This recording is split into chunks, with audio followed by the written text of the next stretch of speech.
I think you've misunderstood. Nathan will be handling the financial direction of the expansion project. My father's words hung in the air between us, seeming to distort the familiar surroundings of his corner office into something alien and unrecognizable. The Milwaukee skyline beyond the window blurred as my vision narrowed, focusing entirely on his impassive face. Before we jump in, tell us where you're tuning in from, and if this story touches you, make sure you're subscribed, because tomorrow I've saved something extra special for you. Nathan? Nathan hasn't worked a day in the past 3 years. He doesn't even have a background in finance, I said, my voice unnaturally calm despite the earthquake happening inside me. Dad shuffled papers on his desk, avoiding my eyes. He's been going through a rough patch since his divorce. This is exactly what he needs to get back on his feet. Besides, he has an MBA. An MBA he never used, and I just spent 18 months securing a $10 million investment that saved this company. The tremor finally broke through in my voice, betraying the hurt and rage building inside me. Jennifer, that's enough. He used my full name, something he only did when he was shutting down a conversation. This is a family business, and sometimes family needs take priority over business decisions. Nathan needs this position. You already have a role here. The decision is final. I walked out of Taylor Precision Manufacturing in a daze. The company my grandfather had built from nothing. The company I'd just saved from bankruptcy with 18 months of non-stop work. The $10 million investment from Cartwright Industries had been my personal triumph, the culmination of countless presentations, late nights revising business plans, and high-stakes meetings where I'd put my entire reputation on the line. And my reward? Watching my father hand the financial directorship to my brother, who showed up to family dinners in wrinkled shirts, reeking of last night's whiskey and failure. The spring air felt too sharp in my lungs as I made my way across the parking lot to my sensible sedan. Milwaukee's industrial district stretched around me, familiar as my own reflection. I'd grown up in these buildings, spending summers as a teenager learning every aspect of our precision tool manufacturing business. Unlike Nathan, who'd always treated the family business as a fallback, a safety net he would never need, I called my best friend Vanessa the moment I pulled out of the parking lot. He did what? Vanessa's outrage was immediate and validating. Gave Nathan financial control of the expansion, after all the work I did to secure the investment. I navigated through the afternoon traffic on autopilot, muscle memory guiding me while my mind spun in disbelieving circles. That's insane, Jen. Nathan can barely manage his own checking account. Exactly what I said. So, what are you going to do? Her question hung between us as I stopped at a red light. What was I going to do? I was 32 years old, had an MBA from Northwestern, had spent the last 8 years pouring everything into Taylor Precision. My whole identity was wrapped up in that company. Every relationship I'd had in the past 5 years had fallen apart because I'd prioritized the business. I'd canceled vacations, missed friends' weddings, put off starting my own family, all for Taylor Precision. I don't know, I answered honestly. I just don't know. That night, I sat in my downtown apartment surrounded by industry reports and financial projections, the remnants of my investment campaign. Photos of 3 generations of Taylors hung on my walls, the manufacturing floor serving as backdrop to family milestones. In each one, my father's hand rested on Nathan's shoulder, while I stood slightly apart, always the responsible one, the reliable one, but never the favorite. My mother would have understood. Before cancer took her 5 years ago, she'd been my advocate, recognizing my passion for the business in a way my father never had. Your father sees too much of himself in Nathan, she'd once told me. All the potential, all the charm. He's blind to the fact that you're the one who inherited his work ethic, not Nathan. I poured myself a glass of wine and stared at my phone. The rational move would be to swallow my pride, go back tomorrow, and make the best of the situation. Keep Nathan from driving the company into the ground. Continue to be the responsible one.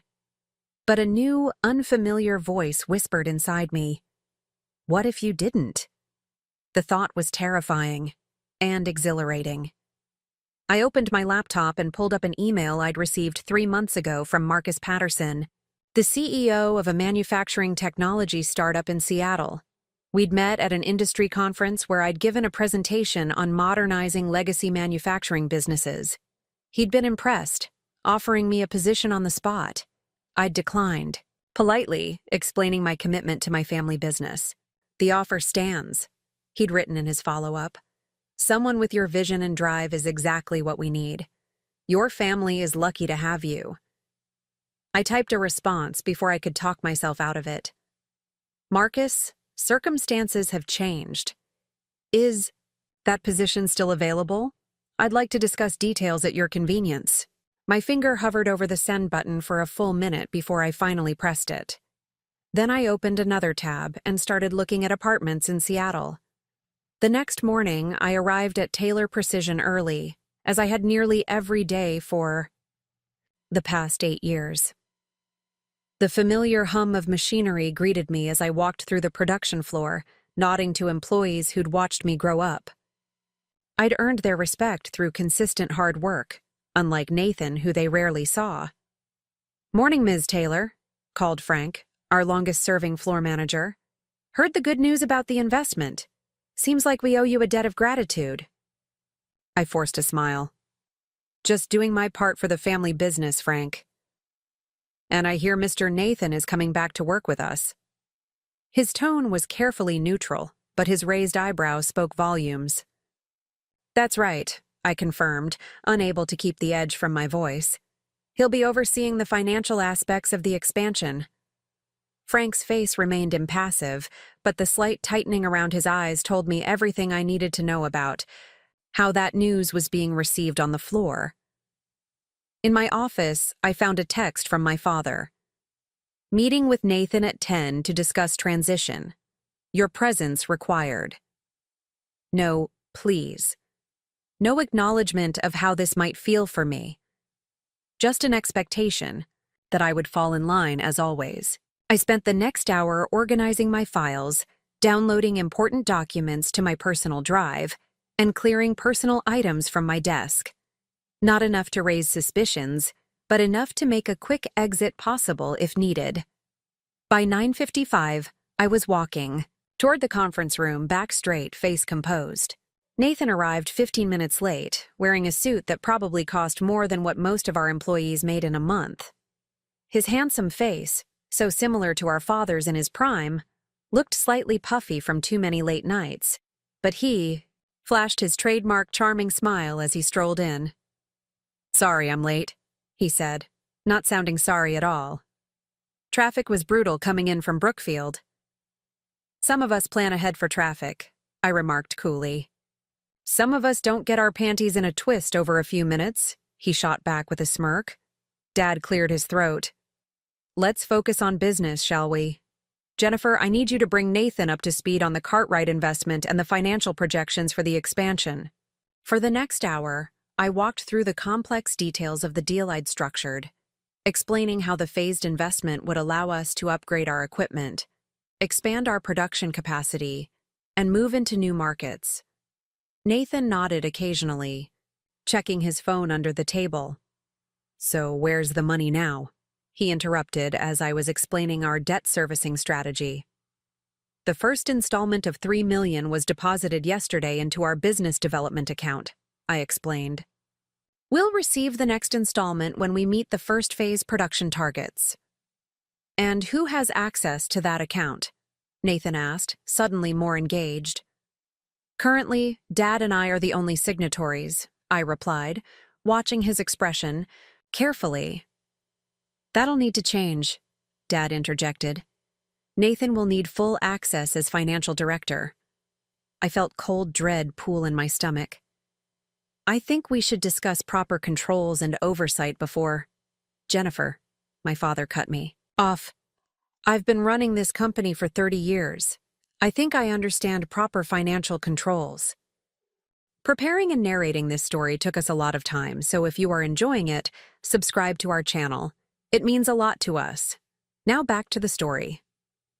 And it was nearly bankrupt before I secured this investment, I shot back, unable to contain myself. The room fell silent. My father's face hardened while Nathan leaned back in his chair with a satisfied smirk, enjoying the confrontation. I think we're done for today, Dad finally said. Nathan, we'll meet again tomorrow to continue the transition. Jennifer, I'd like to see you in my office. In his office, my father didn't ask me to sit. Your attitude is unacceptable. Nathan is your brother, and regardless of your personal feelings, he deserves your respect and cooperation. What about my respect, Dad? I've given everything to this company. I saved it from your mismanagement, and this is how you repay me? His face flushed with anger. Watch yourself, Jennifer. You may have brought in this investment, but I'm still the CEO, and I will not tolerate this kind of insubordination, family or not. You're right about one thing, I said quietly. Family or not? That's always been the question, hasn't it? Nathan gets endless chances, endless forgiveness. I get expectations and criticism. That's not fair. No, it's not fair, I agreed. None of this is fair. I walked out, closing the door quietly behind me, which I knew would irritate him more than if I'd slammed it. Back in my office, I found an email from Marcus Patterson waiting for me. Jen, thrilled to hear from you. Position is absolutely still available. Can we set up a video call for tomorrow to discuss details? Looking forward to potentially welcoming you to the team. I stared at the message for a long moment, then looked around my office at the photos and awards accumulated over years of dedicated service to Taylor Precision. Outside my window, I could see the manufacturing floor where I'd grown up, the business my grandfather had built, the legacy I'd fought to preserve. And in that moment, I made my decision. I scheduled the call with Marcus for 7 a.m. the next day, before I was due at the office. Then I began methodically organizing my files, ensuring that anyone who took over my position would be able to continue my projects without disruption. It wasn't the company's fault that my father and brother were who they were. That evening, I declined Vanessa's invitation for drinks, needing time alone to process what I was considering. Instead, I drove out to Lake Michigan, finding a quiet spot along the shore where I used to come with my mother when big decisions loomed. The water stretched before me, vast and unforgiving yet somehow comforting in its constancy. My mother would have understood what I was feeling, the impossible position I was in. She had always encouraged me to define my own path, even as she supported my involvement in the family business. The company is important, Jen, she'd told me once, but it's not everything. Don't let it become your whole world. Had I listened? Or had I allowed Taylor Precision to consume me, to define me so completely that I couldn't imagine existence without it? My phone rang, displaying Nathan's name. I almost declined the call, but curiosity won out. What do you want, Nathan? Geez, nice greeting, he replied, the sound of a sports bar evident in the background. Just wanted to clear the air after today. No hard feelings, right? This arrangement can work for both of us. How exactly does this work for me? I asked, incredulously. Look, you're great at the day-to-day operations stuff. I'm better with the big picture, the relationships. We complement each other. You haven't been involved in the business for years, Nathan. You have no relationships to speak of in this industry. He laughed, the sound grating against my nerves. That's where you're wrong, sis. Dad and I have been talking about this for months. Why do you think Cartwright finally agreed to the investment? The implication hit me like a physical blow. What are you talking about? Bill Cartwright and Dad go way back. I had dinner with them back in January. Helped smooth the way for your little presentation? You're welcome, by the way. My mind raced back to the mysterious change in Cartwright's demeanor during our final negotiations. I'd attributed it to my comprehensive business plan, my passion for the company's future. Had it all been Nathan and my father pulling strings behind my back? You're lying, I said, but doubt had already taken root. Believe what you want. See? You tomorrow, financial director's assistant. He hung up with a chuckle. I sat in my car until the lake disappeared into darkness, the lights of Milwaukee twinkling in the distance. If what Nathan said was true, and his smugness suggested it might be, my greatest professional achievement had been at least partially engineered by my father and brother. The thought made me physically ill.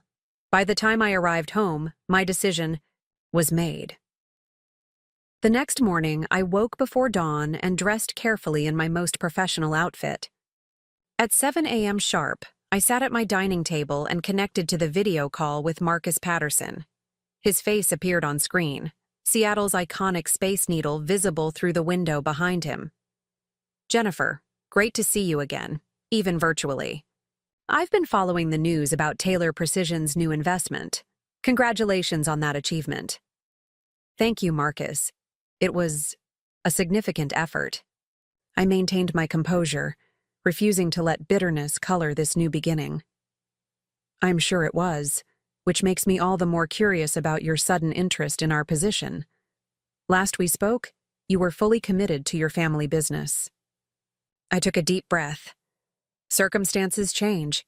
Sometimes we need to recognize when a situation no longer serves our growth or values our contributions. He nodded, understanding in his eyes. I won't pry, but I will say that our offer has actually improved since we last spoke. We've secured our own round of funding, and we're looking to build out our executive team with people who understand both traditional manufacturing and modern technological innovation. Someone with your unique background would be invaluable. For the next hour, we discussed the position, the company's vision, compensation, and relocation assistance. By the end of the call, Marcus had made a formal offer that exceeded my current salary by 40%, with equity options that could be worth significantly more if the company continued its growth trajectory. Take some time to think about it, Marcus said as we wrapped up. This is a big move. I appreciate that, but I don't need time, I replied with certainty. I accept the offer. His eyebrows rose in surprise. Then he smiled broadly. Well, then, welcome to TechForge Manufacturing. How soon can you start? I'll need 2 weeks to wrap things up here and make arrangements to move. Perfect.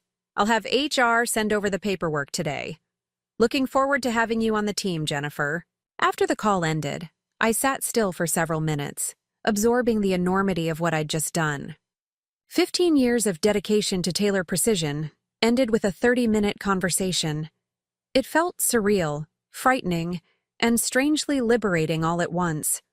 I arrived at the office an hour later than usual, walking in with a confidence I hadn't felt in months. The morning passed in a blur of finalizing reports and transitioning projects to colleagues. At noon, I requested a meeting with my father. I'm busy today, Jennifer, he said when I appeared in his doorway. Can this wait until tomorrow? No, it can't. Something in my tone made him look up from his computer. He studied my face for a moment, then sighed and gestured to the chair across from his desk. What is it? I handed him an envelope. My resignation, effective 2 weeks from today. He stared at the envelope without opening it. Is this some kind of tantrum over Nathan's appointment? It's a business decision, I replied evenly. I've accepted a position with TechForge Manufacturing in Seattle. The shock on his face was almost worth the past few days of pain. TechForge? That startup? You're leaving a century-old family business for a company that might not exist in 5 years? A company that values my contributions and offers me a path to advancement based on merit rather than birth order, I countered. He opened the envelope, scanning my resignation letter with growing anger. This is about your brother, isn't it? You always were jealous of the bond Nathan and I share. The accusation stung, but I refused to be baited. This is about recognizing when it's time to move on. Mom always said I shouldn't let the company become my whole world. She was right. Don't bring your mother into this, he snapped.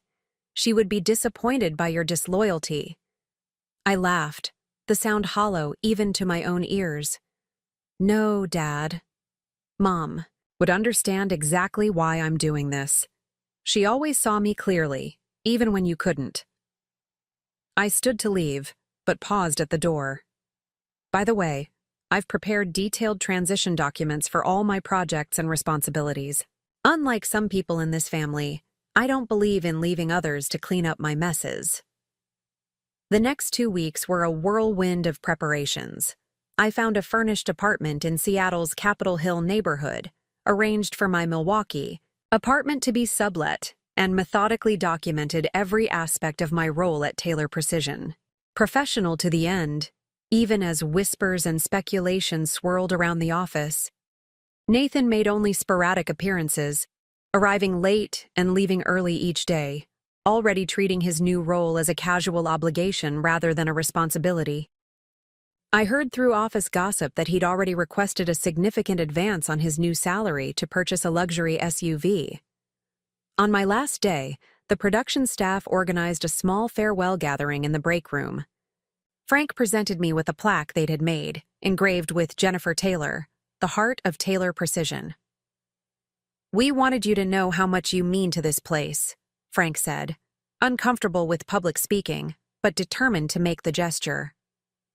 "To us, you'll always be part of what makes this company special." I fought back tears as I thanked them, promising to stay in touch. My father did not attend the gathering. When the time came to leave, I walked through the manufacturing floor, one last time, saying individual goodbyes to employees I'd known my entire life.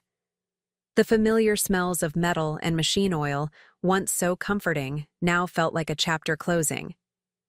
As I reached my car, Nathan pulled into the parking lot in his brand-new Range Rover, arriving just as I was leaving for the final time. "So you're really going through with it?" he called out, climbing from his vehicle. "Running away because Daddy didn't give you what you wanted?" "I'm not running away, Nathan. I'm moving toward something better." I placed the last of my belongings in my trunk. "I hope you surprise everyone and take this opportunity seriously. A lot of people depend on this company," he scoffed. "Always the responsible one, right to the end. Don't worry about us. Dad and I will manage just fine without your constant hovering." I closed my trunk and faced my brother fully. "You know what, Nathan? For the first time in my life, I'm not worried about how you and Dad will manage. That's your problem now, not mine." "What's that supposed to mean?" "It means I'm free," I replied simply. "Good luck. You're going to need it." I drove away from Taylor Precision Manufacturing for the last time, watching it shrink in my rearview mirror until it disappeared. Completely. Ahead lay a 2-day drive to Seattle, a new job, a new city, a new life entirely of my own making. I called Vanessa from the road. "I just left." "How do you feel?" she asked. I considered the question as Milwaukee's skyline faded behind me. Terrified, exhilarated, sad, free, all of it at once. "That sounds about right," she laughed. "When do you want me to come visit you in Seattle?" "Give me a month to get settled. Then come see what Jennifer Taylor looks like when she's not defined by Taylor Precision." "I can't wait," she said warmly. "I'm proud of you, Jen." As I crossed from Wisconsin into Minnesota, following the setting sun westward, I realized that, for the first time in my adult life, I was truly on my own. No family expectations weighing me down, no predetermined path to follow. Just open road and possibilities stretching before me. The apartment in Seattle was smaller than my place in Milwaukee, but the views of the city and distant mountains made it feel expansive. I spent my first weekend exploring my new neighborhood, finding favorite coffee shops and markets, beginning to imagine a life here. On Monday morning, I arrived at TechForge's offices in downtown Seattle, nervous but eager to begin.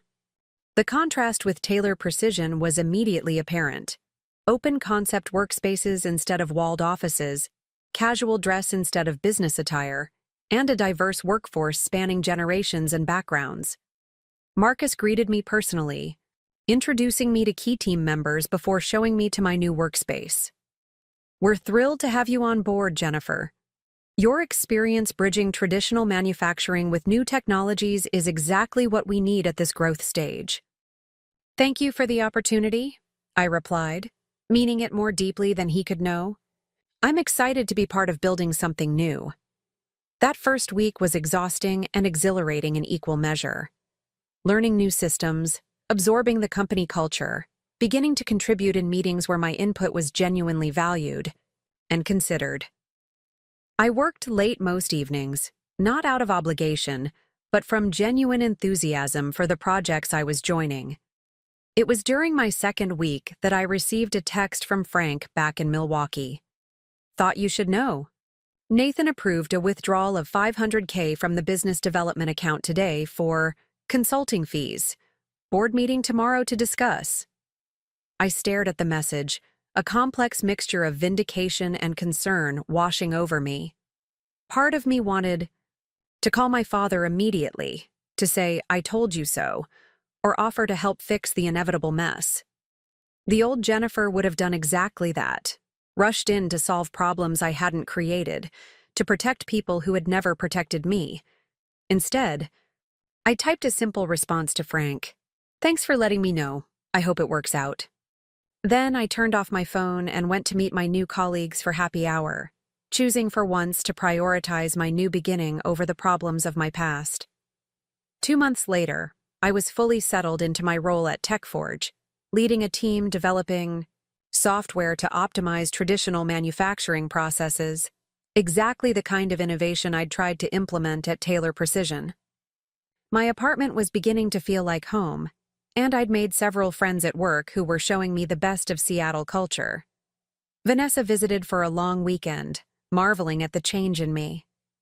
"You seem lighter," she observed as we hiked, along a trail overlooking Puget Sound. "More yourself somehow." "I feel more like myself," I agreed. I didn't realize how much I'd been contorting to fit into the space my father allowed me until I stopped doing it. "Have you heard anything from them?" she asked carefully. I nodded. "Dad called last week, actually. First time since I left." "And?" "The board forced Nathan to step down after he misappropriated investment funds. Dad wanted to know if I'd consider coming back to help sort things out." Vanessa stopped walking. "Are you serious? What did you say?" I smiled, remembering the strange calm I'd felt during that conversation. I said no. I wished him well, told him I was happy in my new position, and suggested he promote Linda from accounting to financial director. She's been there 20 years and knows the business inside and out. How did he take it? Not well, I admitted. He said something about family loyalty and hanging him out to dry. I reminded him that loyalty works both ways. We continued, walking in comfortable silence for a while before Vanessa spoke again. "Do you miss it? The family business?" I considered the question seriously. "I miss parts of it. The history, the connection to my grandfather and mother, knowing every person on the floor by name. But I don't miss who I was there, always trying to prove myself, always coming in second to Nathan despite working twice as hard." Later that evening, as we enjoyed dinner at a waterfront restaurant, Vanessa raised her glass in a toast. "To Jennifer Taylor, who secured a $10 million investment for her family business, then walked away to invest in herself instead." I clinked my glass against hers, feeling the truth of her words resonate through me. The greatest investment had indeed been in myself, in my worth, my future, my happiness.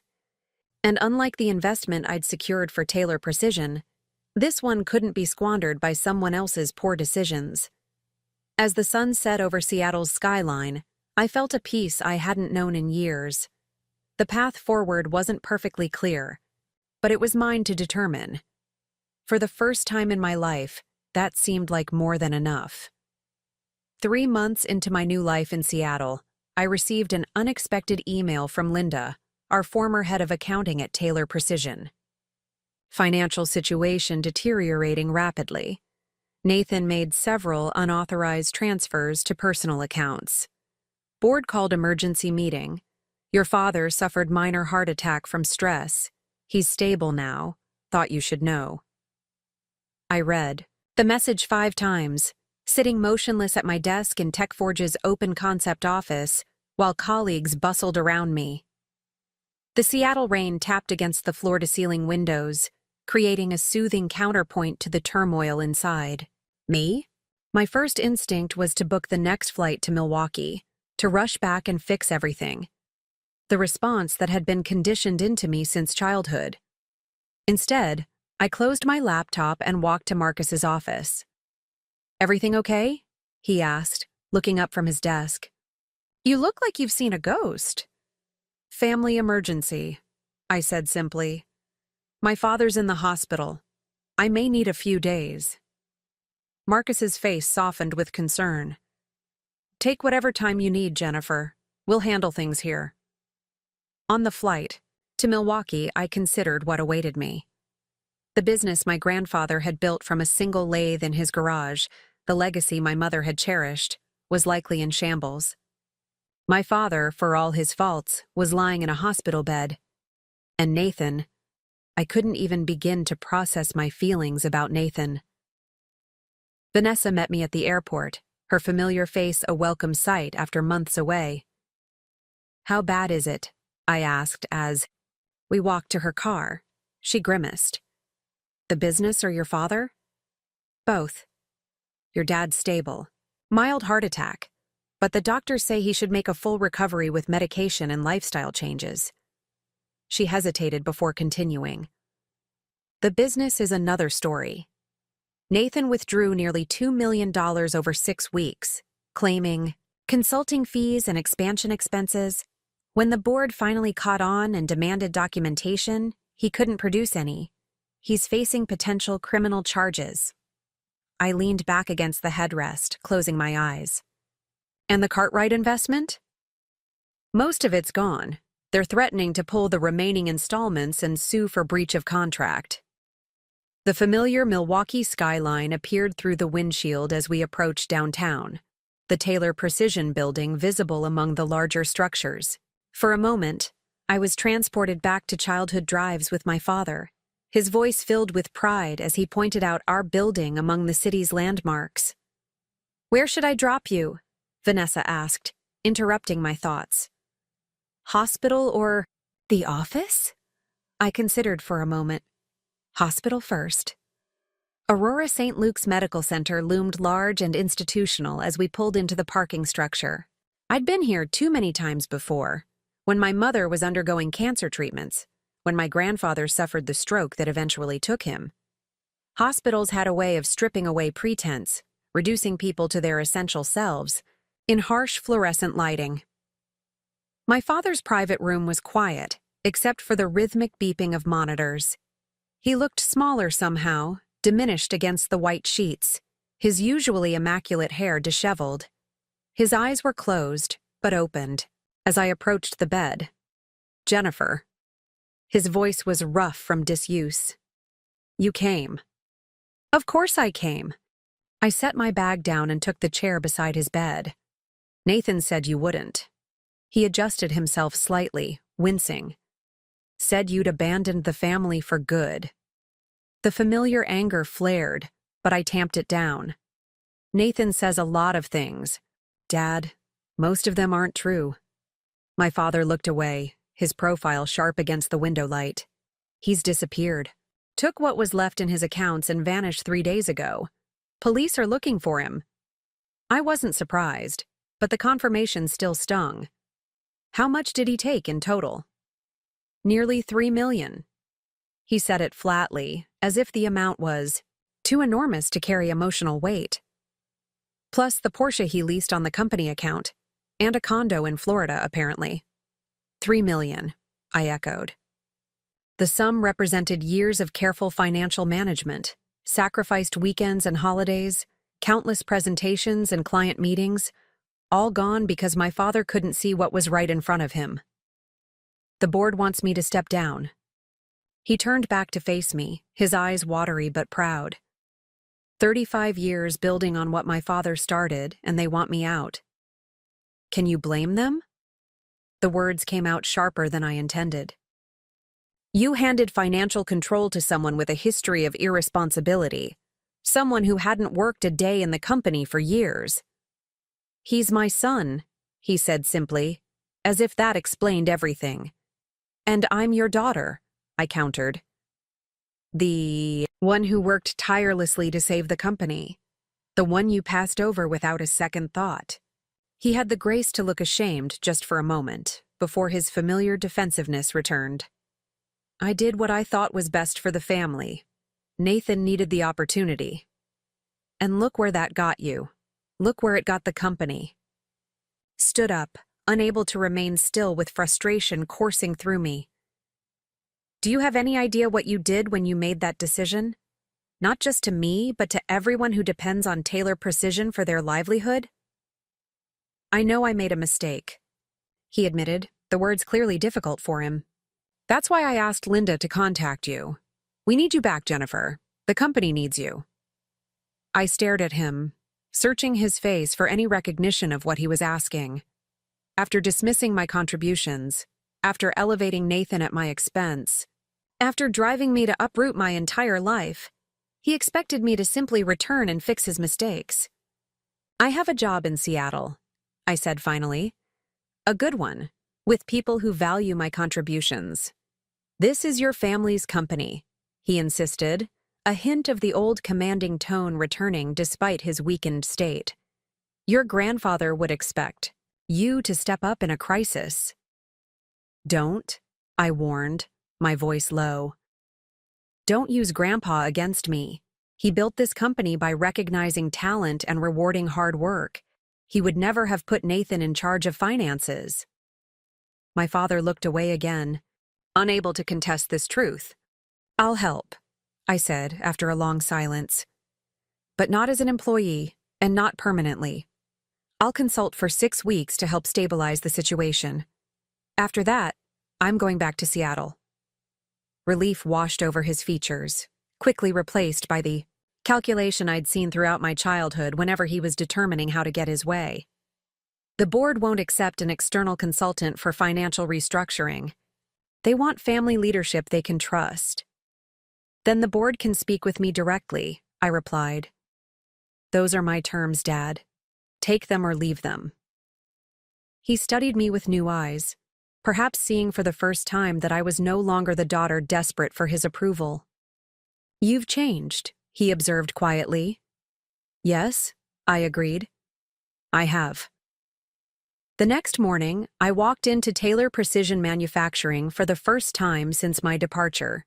The security guard at the front desk did a double take when I presented my ID. Ms. Taylor, we didn't know you were coming back. Just temporarily, Joe, I clarified, signing the visitor log. Here to help sort out some issues. The manufacturing floor looked the same. The familiar hum of machinery, the organized chaos of production. Several longtime employees nodded or waved as I passed, their expressions a mixture of surprise and relief. Frank intercepted me before I reached the executive offices. Never thought I'd see you walk through those doors again, he said, his weathered face breaking into a genuine smile. Good to have you back, even if it's just to clean up the mess. Good to see you too, Frank. How bad is it on the floor?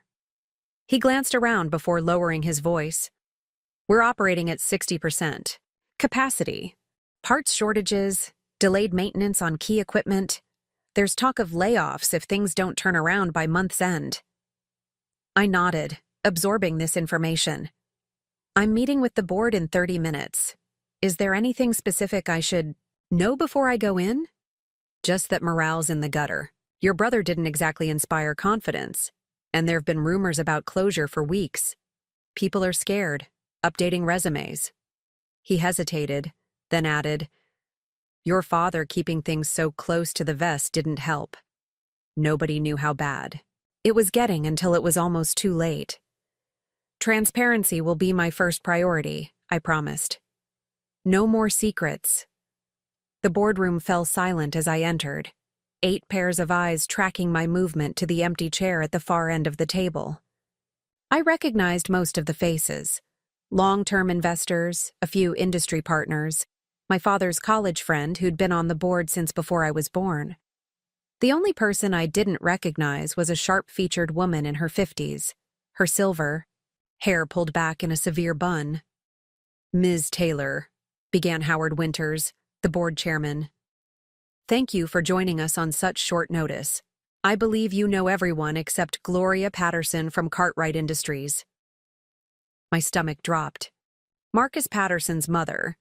I'd met her briefly at the industry conference where I'd first connected with her son. She gave no sign of recognizing me, her expression coolly professional. "I understand you're offering your services as a consultant to help us navigate the current crisis," Howard continued. "While we appreciate the gesture, the board has concerns about bringing in external help at this juncture, especially given the sensitive nature of the financial improprieties." "I'm hardly external," I pointed out. "I worked at this company for 15 years. I know its operations intimately, and until 3 months ago, I managed the very investment that's now in jeopardy."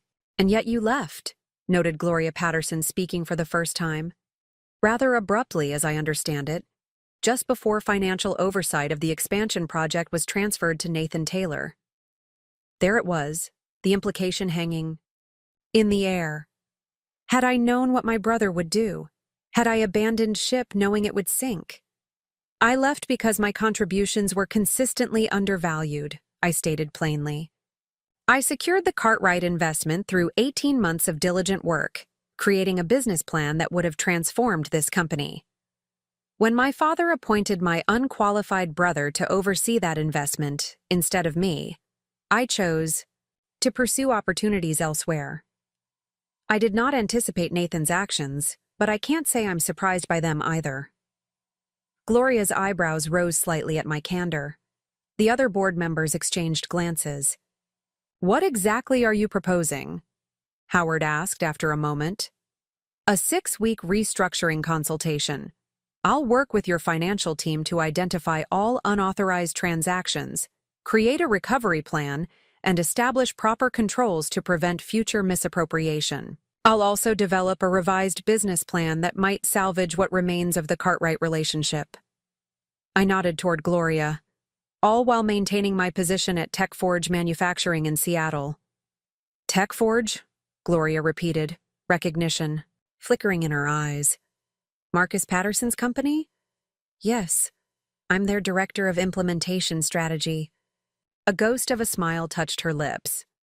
"Interesting." Howard leaned forward, fingers steepled. "And what would you expect in terms of compensation for this consultation?" "Market rate for financial restructuring services," I replied evenly. "Plus, expenses for commuting between Seattle and Milwaukee during the 6-week period." "That seems reasonable," Gloria interjected before Howard could respond. "Though I'd suggest we include performance incentives tied to recovery of misappropriated funds." Howard looked surprised at her support. "You're in favor of this arrangement, Mrs. Patterson? Given Cartwright's substantial stake in our expansion, I would have thought you'd want someone with more continuity." "What I want," Gloria said precisely, "is competence and transparency. Ms. Taylor has demonstrated both in her previous dealings with Cartwright Industries. The fact that she's willing to put her reputation on the line to salvage this situation speaks volumes." The tension in the room shifted, other board members nodding in tentative agreement. "There is one condition," I added, seeing the momentum turning in my favor. "Complete autonomy in financial decisions during the restructuring. Period. No interference from management, including my father." This provoked murmurs around the table. Howard frowned. "Richard Taylor is still CEO of this company, despite his current medical leave." "Richard Taylor appointed the person who created this crisis," I reminded them. "His judgment in financial matters has been compromised. I can't work effectively if I'm constantly battling management decisions that undermine recovery efforts." Gloria nodded slowly. "A reasonable precaution, given the circumstances." The discussion continued for another hour, details negotiated, concerns addressed. By the time we adjourned, I had a signed consulting agreement and temporary authority over Taylor Precision's financial operations.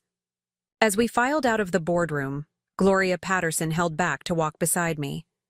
"My son speaks very highly of you," she said quietly. "Says you're the best hire he's made in years." I maintained my professional demeanor, despite my surprise. TechForge is an exciting company with tremendous potential. I'm grateful for the opportunity to contribute to its growth. "I imagine this situation puts you in an awkward position," she continued, gesturing vaguely to encompass the Taylor Precision offices. "Consulting for a company that's essentially a competitor to your current employer." "I've discussed it with Marcus," I assured her. "There's no conflict of interest. Taylor Precision operates in a different segment of the manufacturing sector than TechForge." She studied me for a moment, then nodded. For what it's worth, I opposed Richard's decision to put Nathan in charge of the expansion. "The investment committee at Cartwright was impressed by your presentation, not by whatever backdoor influence Richard thought he was exercising." The revelation stopped me in my tracks. "You knew about that?" Gloria's smile was knowing. "Richard and my husband play golf together. William mentioned Richard's suggestion that appointing Nathan would smooth relations between our companies. I made it clear that Cartwright invests based on solid business plans, not personal connections." The weight that had settled in my chest since Nathan's smug phone call months ago suddenly lifted. My work had been recognized on its merits after all. The investment had been secured through my efforts, not my father's interference. "Thank you for telling me that," I said sincerely. "Truth is valuable," she replied simply, "especially when it's been in short supply." The following weeks were among the most demanding of my professional life. Monday through Thursday, I worked remotely for TechForge from a temporary office at Taylor Precision, carefully segregating my time and responsibilities. Fridays through Sundays, I flew back to Seattle, maintaining my presence and momentum on key projects there. The damage Nathan had done was extensive and meticulously concealed. With Linda from accounting at my side, I traced a labyrinth of fraudulent invoices, shell companies, and manufactured expenses. My brother had been siphoning funds from the company for years, long before the Cartwright investment created a larger pool to steal from. "How did no one catch this?" I asked Linda, as we pored over bank statements late one evening, takeout containers pushed to the side of the conference table. She looked uncomfortable. "Your father discouraged too much scrutiny of Nathan's expenses, said it was family business and to route approvals through him directly." The revelation shouldn't have surprised me, but it did. Even after I left, when Nathan officially took over financial direction? "Especially then," Linda confirmed. Richard was adamant that Nathan needed space to find his footing without being micromanaged. I rubbed my temples, fighting a growing headache. "And the board never questioned this?" "The board only sees quarterly reports. By the time the numbers reached them, everything had been sanitized." She hesitated before adding, "Your father can be very persuasive when he wants to be." That was an understatement. Richard Taylor had built his career on charm and confidence, qualities that Nathan had inherited in abundance. Those same qualities had enabled both men to operate without the scrutiny that would have been applied to anyone else, including me. The realization hit with sudden clarity. I had always been held to a higher standard precisely because I lacked the effortless charisma that father and son wielded so effectively. My work had been questioned, examined, critiqued at every turn, forcing me to be meticulous, thorough, unassailable in my performance. It was that very scrutiny that had made me effective, that had developed the skills now allowing me to unravel Nathan's financial shell game. "We need to restructure the entire approval process," I told Linda, a new energy infusing my voice. "No more special channels, no more exemptions for family members. Every expenditure over $5,000 requires dual authentication, regardless of who initiates it." She nodded, relief evident in her expression. "I've been wanting to Implement something like that for years. Now's your chance, I said firmly. Draft the policy tonight. We'll present it to the board tomorrow. The board meeting the next day was tense but productive. I presented our findings to date. Approximately $2.4 million identified as fraudulently diverted, with the potential for more still hidden in creative accounting.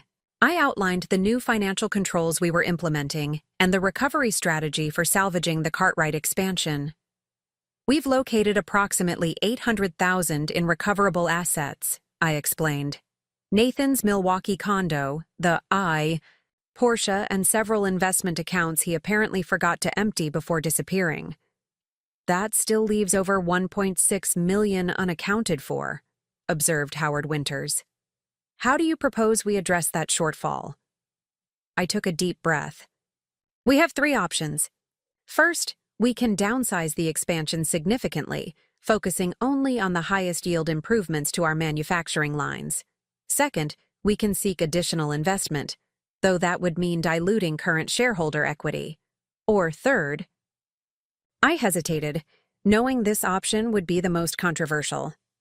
We can sell our patent portfolio for the next-generation precision tooling designs.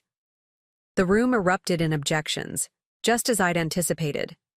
The patents represented Taylor Precision's future, innovative designs my grandfather had initiated, and my father had continued developing throughout his career.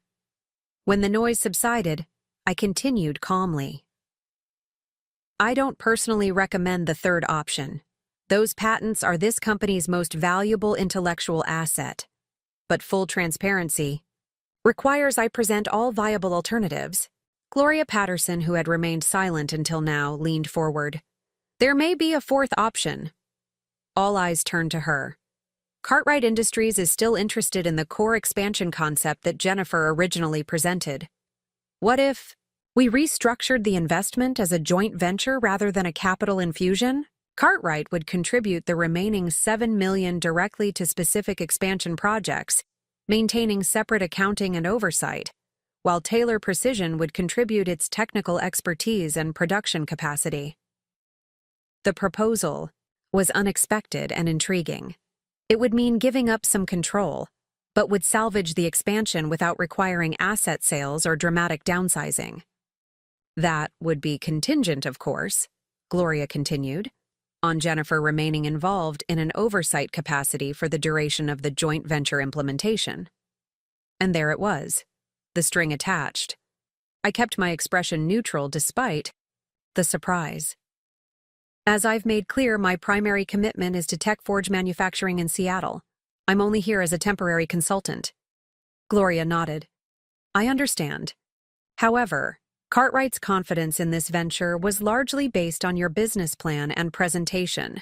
If we're to restructure rather than withdraw completely, we need assurance that your vision will guide implementation, even if remotely. The board members were watching me intently, hope mingling with uncertainty in their expressions. They needed this deal, needed Cartwright's continued involvement to keep Taylor Precision viable.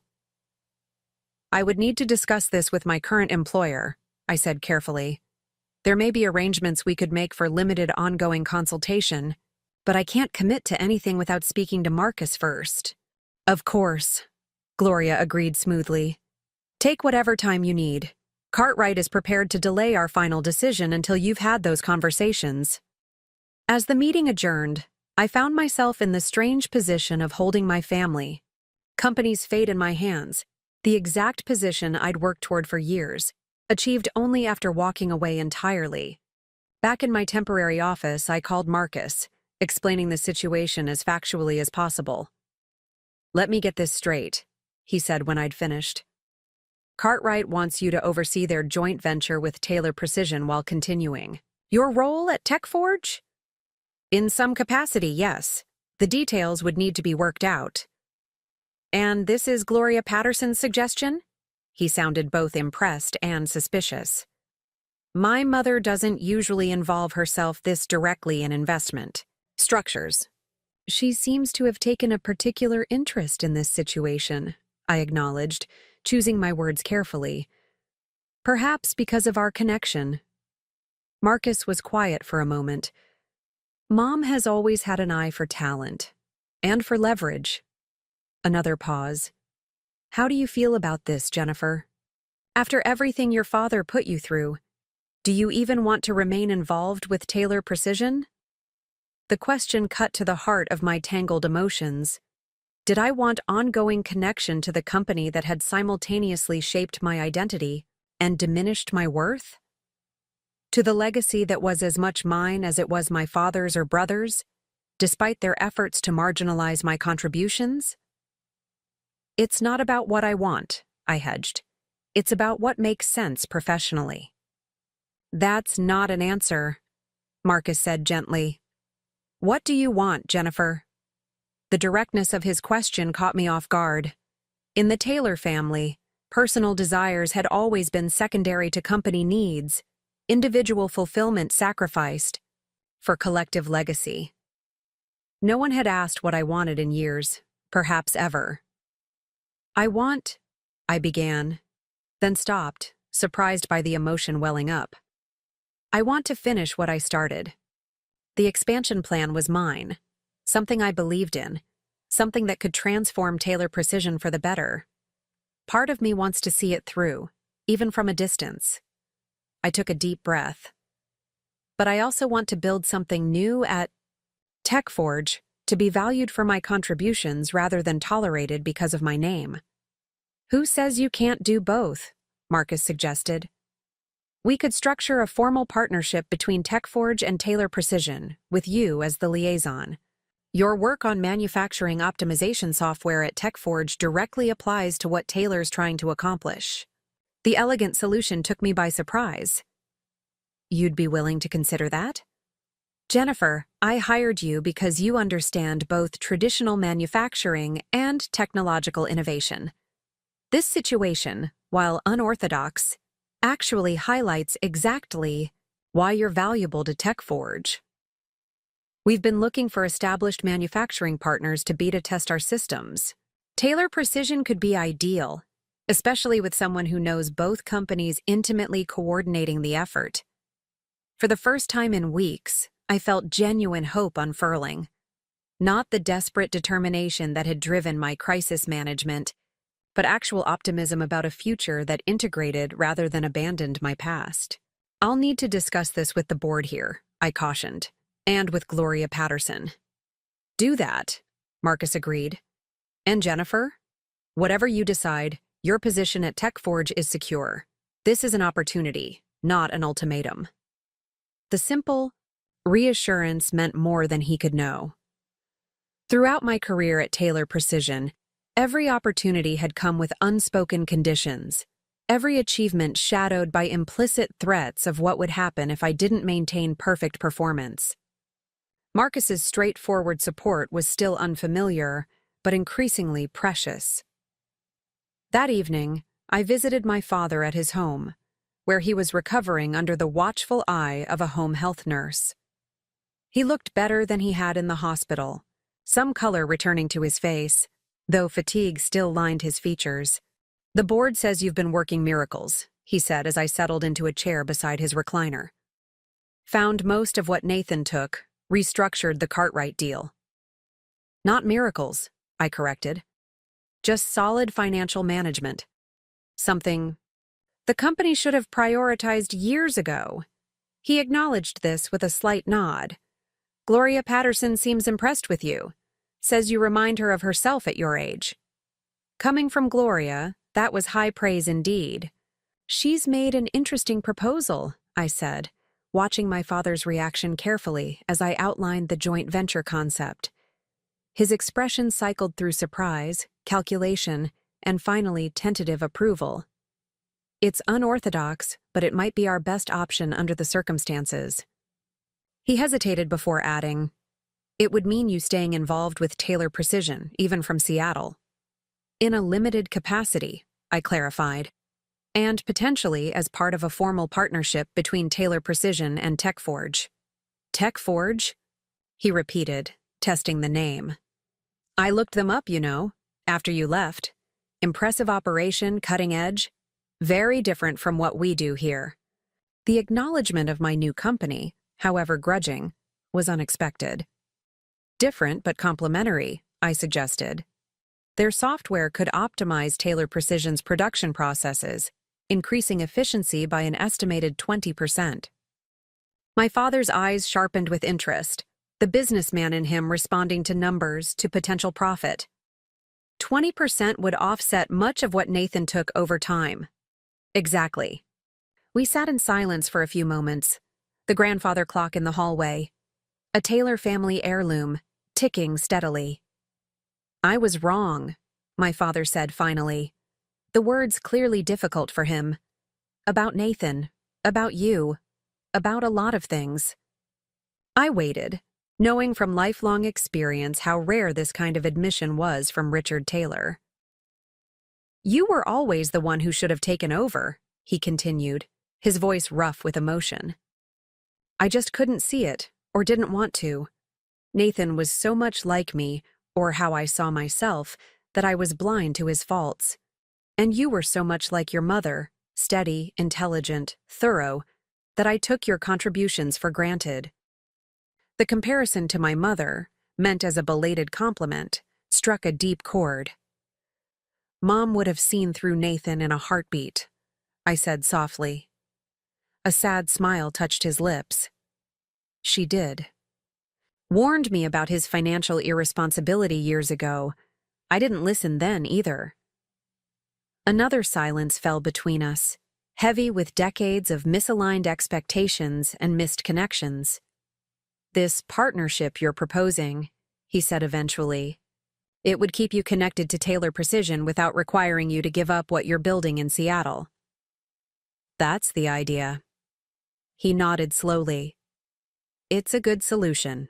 Creative, forward-thinking. He met my eyes directly. Your grandfather would have approved.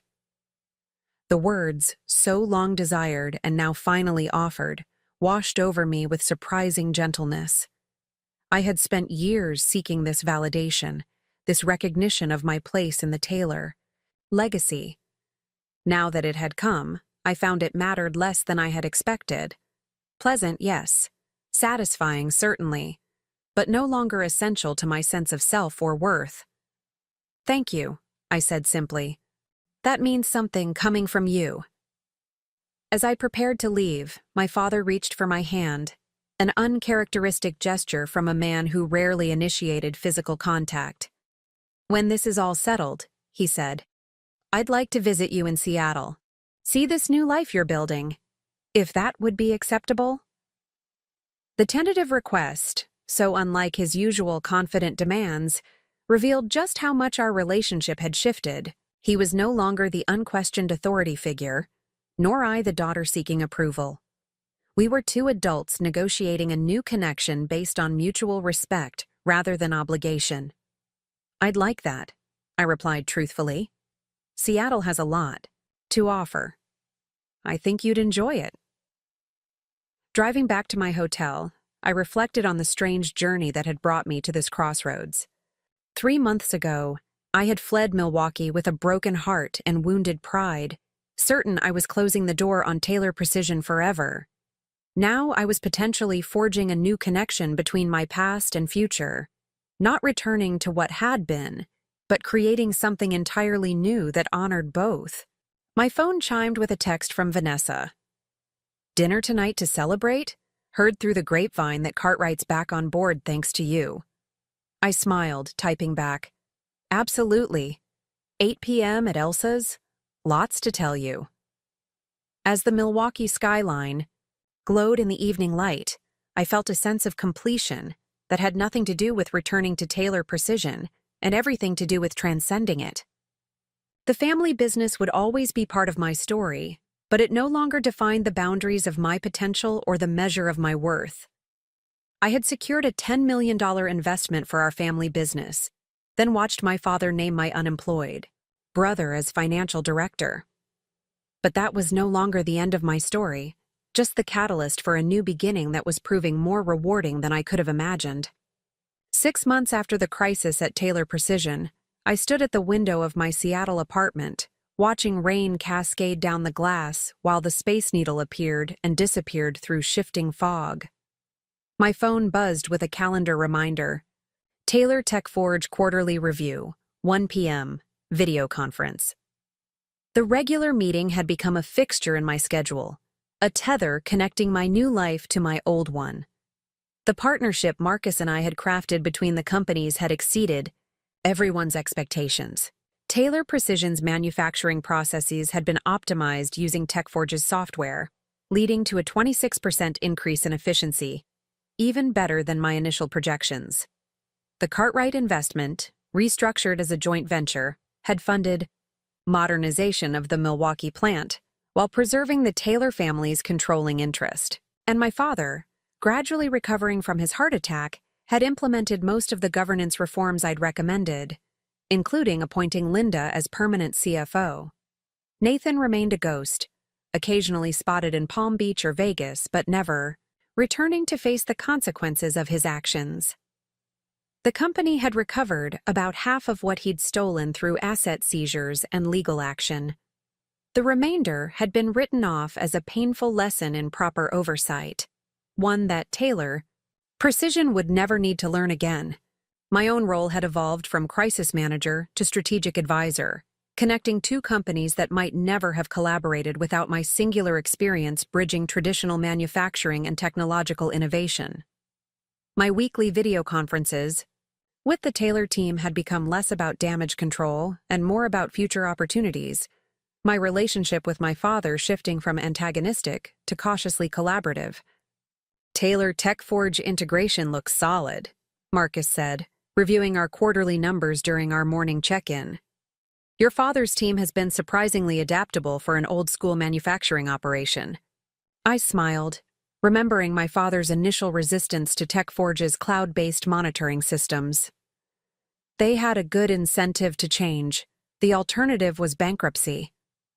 True, but many companies in that position would have folded rather than transform. Marcus closed the financial summary on his tablet. Speaking of transformation, have you given any more thought to the Boulder project? The Boulder project was TechForge's first major expansion, a new development center in Colorado focused on artificial intelligence applications for manufacturing. Marcus had asked me to lead the initiative, a significant promotion that would shape the company's future direction. I'm still analyzing the numbers, I hedged, though we both knew my hesitation wasn't about finances. It's a big commitment. 3 years minimum, Marcus confirmed. Building a team from scratch, establishing partnerships with the university research departments, creating something entirely new. He studied me thoughtfully. It's exactly the kind of challenge you excel at, Jennifer. It would mean less involvement with Taylor Precision, I pointed out. The joint venture agreement specifies my personal oversight. Marcus shrugged. Agreements can be amended if all parties consent. The real question is whether you're ready to step fully into your future, or if you're still feeling obligated to your past. His gentle probe hit closer to home than I wanted to admit. For months, I'd maintained a careful balance between my commitment to TechForge and my ongoing connection to Taylor Precision. The arrangement had seemed ideal, allowing me to build my new career while preserving my family legacy. But lately, I'd begun to wonder if I was limiting myself, trying to exist in two worlds instead of fully committing to either. I'll have an answer for you by the end of the month, I promised, after the quarterly review. The video conference that afternoon connected my Seattle office with the Taylor Precision boardroom in Milwaukee. My father sat at the head of the table, noticeably thinner since his heart attack, but with the same commanding presence. Linda was beside him, tablet and financial reports arranged precisely before her. Gloria Patterson represented Cartwright Industries, her silver hair gleaming under the fluorescent lights. Production targets for Q2 exceeded projections by 12%, Linda reported, sharing her screen to display a series of charts. Material costs have stabilized after last quarter's spike, and labor efficiency continues to improve as staff become more familiar with the new systems. Impressive numbers, Gloria commented. The joint venture is outperforming our expectations on nearly every metric. My father nodded, looking satisfied. Jennifer's implementation strategy has proven remarkably effective. The integration of TechForge's monitoring software with our existing processes was far smoother than I anticipated. The acknowledgement, delivered in a professional tone without a hint of the personal tension that had characterized our relationship for decades, represented how far we'd come. Richard Taylor had never been one to admit mistakes or acknowledge others' contributions. That he could now do both, particularly regarding his daughter, showed genuine growth. Marcus and I were just discussing next steps this morning, I said, transitioning to the forward-looking portion of our agenda. Based on the success of the initial implementation, we're recommending deployment of TechForge's predictive maintenance module across all production lines. Cost? My father asked immediately, old habits resurfacing. Approximately 15% less than budgeted for the current maintenance program, I answered smoothly. With estimated downtime reduction of 30%. The ROI calculation is on page 12 of the report I sent yesterday. He flipped through his papers, finding the relevant analysis. Impressive, he murmured, scanning the numbers. Linda, your thoughts? The figures are solid, she confirmed. Jennifer and I went through them in detail last week. I'm comfortable recommending implementation. Cartwright concurs, Gloria added. This is precisely the kind of optimization we envisioned when we restructured the investment. My father looked up from the report, his expression thoughtful. It seems we have consensus then. He paused, then added, Jennifer, when would you be available to oversee the implementation? In person? Some aspects of this rollout would benefit from your direct involvement? The request caught me off guard. I'd been conducting all my Taylor precision work remotely for months, with occasional video walkthroughs when physical presence was necessary. An in-person implementation would require at least 2 weeks in Milwaukee. Time. That would pull me away from increasingly important projects at TechForge, including preparation for the Boulder initiative. I'll need to coordinate with my schedule here, I said carefully. When were you thinking? Next month would be ideal, he replied. I understand it's short notice, but there's another matter I'd like to discuss while you're here. A potential restructuring of the company leadership. Linda and Gloria exchanged glances, clearly already aware of whatever my father was planning. My curiosity piqued. I'll make it work, I agreed. I'll arrive the weekend before implementation begins. After the meeting concluded, I called Marcus to update him. 2 weeks in Milwaukee, he repeated. That's longer than you've been back since the initial crisis. Is there something else going on? My father mentioned a leadership restructuring he wants to discuss in person. I hesitated, uncertain how to interpret the cryptic comment. It could be nothing, but Richard Taylor doesn't discuss leadership changes unless they're significant, Marcus finished for me. And he wants you physically present for the conversation. Exactly. Could he be retiring? Bringing you back to run the company? The question sent an unexpected jolt through me, part alarm, part long-buried desire. I doubt it. He's recovering well from the heart attack, and Taylor? Precision is his life. Besides, I've made it clear I'm committed to TechForge. Have you? Marcus asked mildly. Because from where I sit, you've been carefully maintaining connections to both companies, which is completely understandable given your history. But it might have sent mixed signals about your long-term intentions. His observation was uncomfortably perceptive. I had been deliberately ambiguous about my future plans, keeping doors open in both directions. The Taylor TechForge partnership had enabled this balancing act, allowing me to contribute significantly to both companies without fully committing to either. I should decline the Boulder project until after this Milwaukee trip, I suggested. Once I understand what my father is planning, I'll have a clearer picture of my options. Marcus shook his head. That's exactly the indecision I'm talking about, Jennifer. You're still letting Taylor Precision dictate your timeline, your choices. At some point, you need to decide what you want, regardless of what your father might offer. His words stung because they contained truth I'd been avoiding. Despite all my progress in establishing independence, I was still orbiting the gravitational pull of Taylor Precision, adjusting my trajectory based on my father's movements. You're right, I admitted. I need to make a decision based on what I want, not what he might want from me. So what do you want? Marcus pressed gently. I considered the question seriously, allowing myself to acknowledge desires I'd been suppressing. I want to build something new. I want to lead the Boulder Project, to shape a division from the ground up based on my vision and values. Then tell me that officially, Marcus urged. Commit to Boulder before you go to Milwaukee. Make your decision independent of whatever Richard might be planning. The idea was both terrifying and liberating. If I accepted the Boulder position, I would be definitively choosing my future over my past, TechForge over Taylor Precision. The symbolic significance would be impossible for my father to misinterpret. I'll think about it, I promised.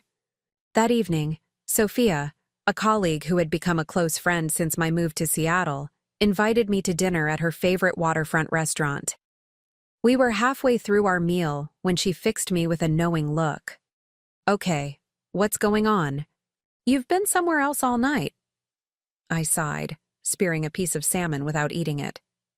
My father wants me back in Milwaukee for 2 weeks. He's planning some kind of leadership restructuring at Taylor Precision. Ah, she nodded, understanding. Immediately. And you're worried he's going to try to pull you back in? Maybe. Or maybe I'm worried I'll be tempted if he does.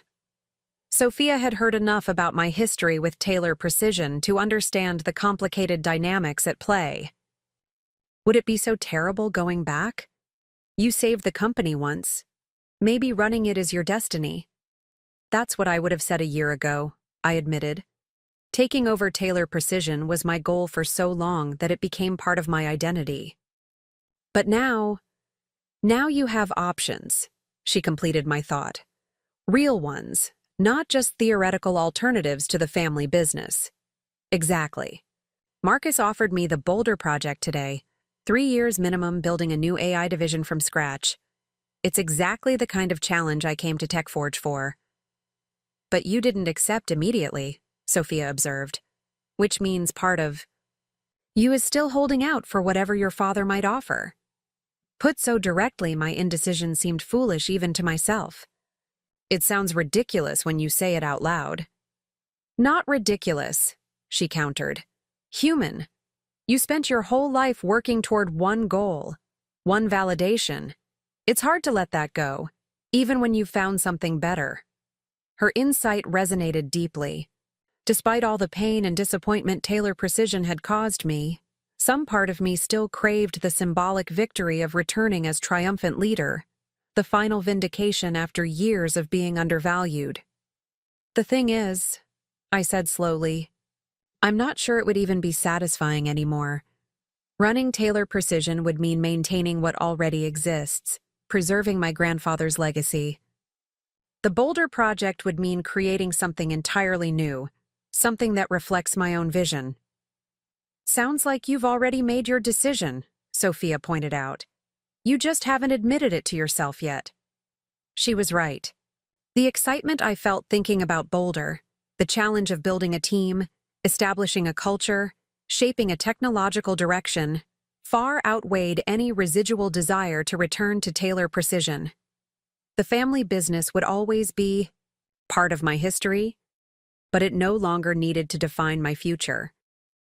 The next morning, I arrived at TechForge's offices early, catching Marcus before his schedule filled with meetings. I'd like to accept the Boulder position, I said without preamble as I entered his office, regardless of what happens in Milwaukee next month.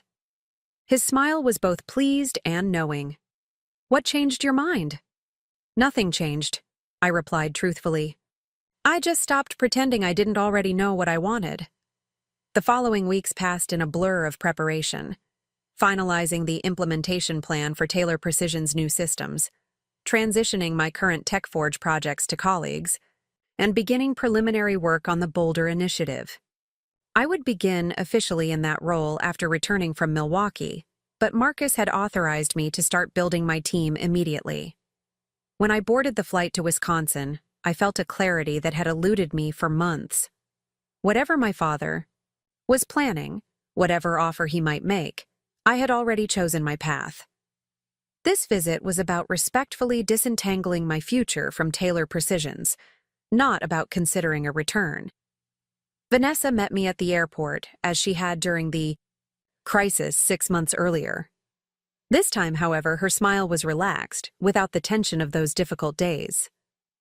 "You look good," she observed as we walked to her car. "Seattle agrees with you." "It does," I agreed.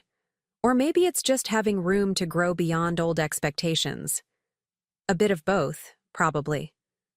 She navigated through the familiar streets of Milwaukee, the skyline a mixture of nostalgic comfort and restrictive memory. "Your dad's been surprisingly tolerable lately. Linda says he's actually listening in meetings, considering other perspectives. Near-death experiences have a way of shifting priorities," I remarked, though I knew the change was more complex than that. My father's transformation had begun when his unquestioning faith in Nathan had been shattered, forcing him to reevaluate other long-held assumptions. "He's excited about your visit," Vanessa continued. "Been talking about it for weeks, apparently. Very mysterious about this restructuring plan he wants to discuss." "Any insider intel you can share?" She shook her head. "He's keeping it close to the vest. Even Linda only knows pieces." My father had arranged for me to stay in the company apartment downtown rather than at his house in the suburbs, a courtesy that acknowledged my independence while keeping me close to the office. The space was impersonal but comfortable, a corporate accommodation typically reserved for visiting executives and important clients. The next morning, I arrived at Taylor Precision prepared for a day of technical meetings about the implementation. To my surprise, my father intercepted me in the lobby.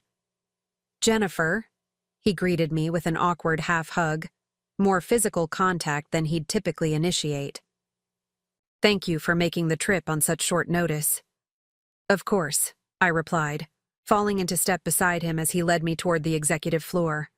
"The team is ready for the system deployment. We should be able to complete the technical installation within the time frame we discussed." He nodded absently, clearly focused on other concerns.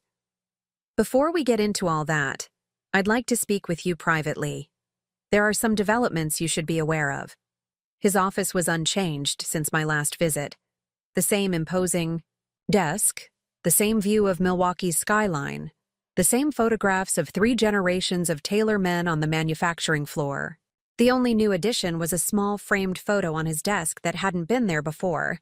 Me at my college graduation, my mother's arm around my shoulders, both of us smiling. I gestured toward it, surprised. "I haven't seen that picture in years. Found it when I was going through some old files after the heart attack," he explained, almost embarrassed. "Your mother was so proud that day. Said you'd go further than any of us." The memory created an unexpected lump in my throat. She always believed in me. As she should have. He settled into his chair, indicating for me to take a seat across from him. "I've been doing a lot of reflecting these past months, about the company, about my legacy, about the mistakes I've made both professionally and personally." His direct acknowledgement of past errors was startling. Richard Taylor had built his identity on being infallible, decisive, always right.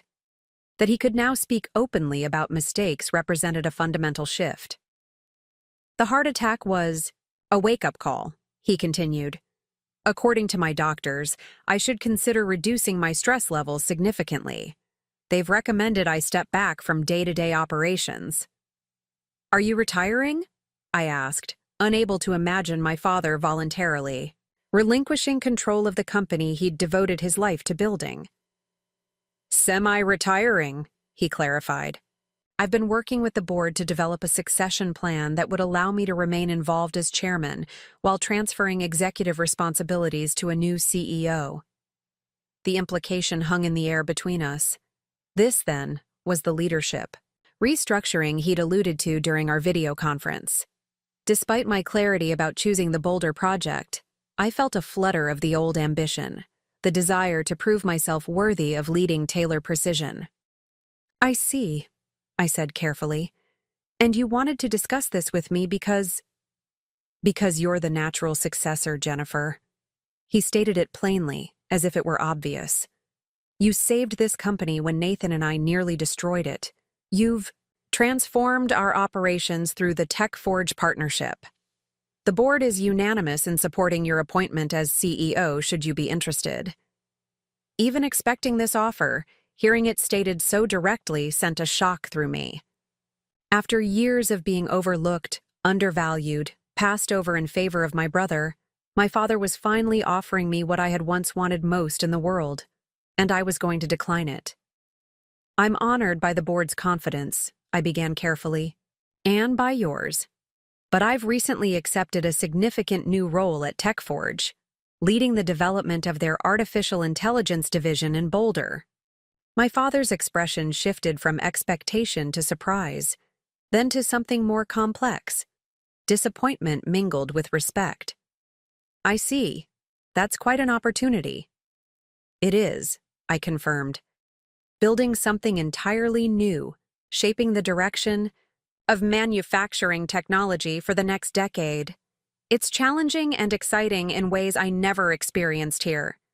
He nodded slowly, processing this information. "And does this new position leave room for your continued involvement with Taylor Precision, even in an advisory capacity?" "I'll fulfill my commitments to the joint venture," I assured him. "But my primary focus will need to be Boulder. The division requires full commitment, especially in its formative stages." Of course.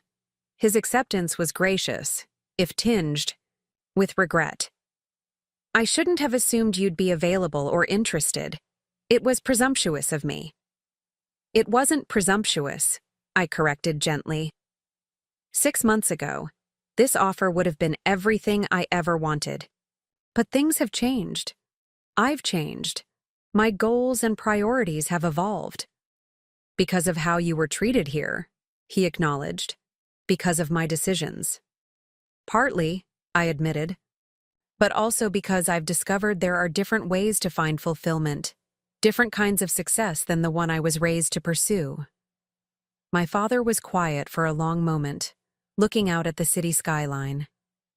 "Your mother would be proud of you," he said finally. "Not for what you've achieved, though that's considerable, but for having the courage to define success on your own terms. That was something she always admired, independence of thought." The unexpected insight into my mother's values, delivered by the man who had often seemed to misunderstand her most deeply, touched me. "Thank you for saying that. If you're not interested in the CEO position," he continued, turning back to face me, "would you at least consider joining the board? We're restructuring governance as part of this transition, establishing independent directors with specific expertise. Your perspective would be invaluable, even at a distance." The request was reasonable, a compromise that would maintain my connection to Taylor Precision without requiring the full commitment of an executive role. It would allow me to influence company direction while focusing primarily on my work at TechForge. "I'd be open to discussing a board position," I agreed. "Depending on the time commitment and expectations." Relief crossed his features. "That's all I can ask. The board meets quarterly, with committee work between sessions. Much of it can be handled remotely, given your location." He hesitated, then added, "And it would give us reason to maintain regular contact, which I would value." The tentative personal admission, so uncharacteristic of my father, revealed the vulnerability beneath his professional demeanor. This wasn't just about securing my expertise for Taylor Precision. It was about preserving a connection that had begun to heal after decades of strain. I'd value that too, I said sincerely. We spent the next hour discussing the proposed board, structure, the qualifications of other potential directors, and the challenges facing Taylor Precision in the coming years. For perhaps the first time, we spoke as colleagues rather than as father and daughter, our conversation unmarked by the power dynamics that had previously defined our relationship. When Linda joined us to begin the technical meetings about the system implementation, she seemed surprised by the comfortable rapport she found. "I've reviewed the deployment schedule," she said, pulling up the project timeline on her tablet. "Everything looks reasonable from our end, though I have some questions about the training program for floor supervisors." We delved into operational details, the three of us collaborating with a smoothness that would have been unimaginable a year earlier. My father listened more than he spoke, deferring to Linda's financial expertise and my technical knowledge without the need to assert control. At the end of the day, as I prepared to leave for my temporary apartment, he walked me to the elevator. "Jennifer," he said as we waited for the doors to open, "I want you to know that while I'm disappointed you won't be taking over as CEO, I understand and respect your decision." He paused, choosing his next words carefully. "The Boulder position sounds like an extraordinary opportunity, one that might not have come your way if you'd remained here. Perhaps things worked out as they should, despite my best efforts to control them." The self-deprecating humor, so rare from my usually serious father, surprised a laugh from me. "Maybe so. Dinner tomorrow night?" he suggested. "At Giorgio's, downtown, to celebrate your new position and to discuss the board role further." "I'd like that," I agreed as the elevator arrived. Walking through the Taylor Precision lobby toward the exit, I passed the wall of company photographs that chronicled its history. My grandfather with his first employees, my father taking over. In the 1980s, the expansion of the manufacturing floor in the 1990s. Soon there would be new images documenting the modernization currently underway, the transformation that was securing the company's future. My role in that future would be different than I had once imagined, not as the daily steward of my family's legacy, but as an occasional guide helping navigate technological change. It was a relationship that honored my history without being confined by it, that allowed me to contribute without sacrificing my own growth. Outside, Milwaukee's evening light cast long shadows across the industrial district. A sense of completion settled over me, different from the closure I'd sought when fleeing 6 months earlier. This wasn't an ending, but a realignment, a recalibration of my relationship with Taylor Precision, with my father, and with my own expectations. My phone buzzed with a message from Marcus. "How did it go? Boulder team eager for updates on your timeline." I smiled, typing back, "All good. Board position. Offered and tentatively accepted. Full focus on Boulder confirmed. Details when I return." As I walked toward my rental car, I realized I felt truly liberated for the first time, not from Taylor Precision itself, but from the need for its validation. The company would always be part of my story, a significant chapter in my personal and professional development, but it would no longer be the measure of my success or the limit of my ambition. I had secured a $10 million investment for our family business, then watched my father name my unemployed brother as financial director. That decision had forced me to leave, to find my own path, to discover capabilities I might never have recognized had I remained within the comfortable constraints of the family business. Sometimes the greatest gifts come disguised as disappointments. Sometimes we need to lose what we thought we wanted to discover what we truly need. And sometimes the journey away from home leads us to a better understanding of where we came from and where we're meant to go next. 2 years into my role leading TechForge's AI division in Boulder, I stood at the podium of the International Manufacturing Technology Conference in Chicago, preparing to unveil our latest innovation, an adaptive production system that could recalibrate itself in real time based on material variations and environmental conditions. The auditorium was packed with industry leaders, tech journalists, and potential clients, all eager to see if TechForge's promises of a manufacturing revolution would materialize. Manufacturing has always been about consistency, I began, surveying the attentive faces before me. Reproducing the same results, with the same materials, under the same conditions, thousands or millions of times. But what if the materials aren't consistent? What if conditions change? Traditional manufacturing falters when faced with variability. I clicked to the next slide, showing our system installed on a production line. Until now, tech forges adaptive. Manufacturing intelligence doesn't just work despite variability. It learns from it, adapts to it, even harnesses it to improve outcomes. For the next 30 minutes, I guided the audience through the technical specifications, real-world applications, and impressive efficiency gains our early adopters had experienced. The questions afterward were thoughtful and challenging, exactly what you'd expect from the industry's brightest minds. I fielded each one with confidence born of intimate knowledge. This system had been my focus since arriving in Boulder, the manifestation of a vision I'd been developing since my earliest days at Taylor Precision. As the session concluded to enthusiastic applause, I noticed a familiar figure in the back row. My father, looking thinner but more relaxed than I remembered, nodding with unmistakable pride. We hadn't seen each other in person for nearly 6 months, though we spoke regularly through quarterly board meetings and occasional video calls. His presence at the conference wasn't entirely surprising. Taylor Precision remained an important player in the manufacturing sector, but his attendance at my specific session felt meaningful, a gesture of support that would have been unimaginable 3 years ago. "Impressive presentation," he said as I approached him afterward, attendees clearing out around us. "The applications for precision tooling alone could transform the industry." "That's the idea," I agreed, pleased by his genuine enthusiasm. "How long have you been in Chicago?" "Just arrived this morning. I'm speaking on a panel tomorrow about family business succession." A self-deprecating smile crossed his features. Apparently, I'm now considered an expert on what not to do. The joke at his own expense, another evolution in a man once incapable of acknowledging failure, made me laugh. "Self-awareness looks good on you, Dad. Costs less than heart surgery, that's for sure." He glanced at his watch.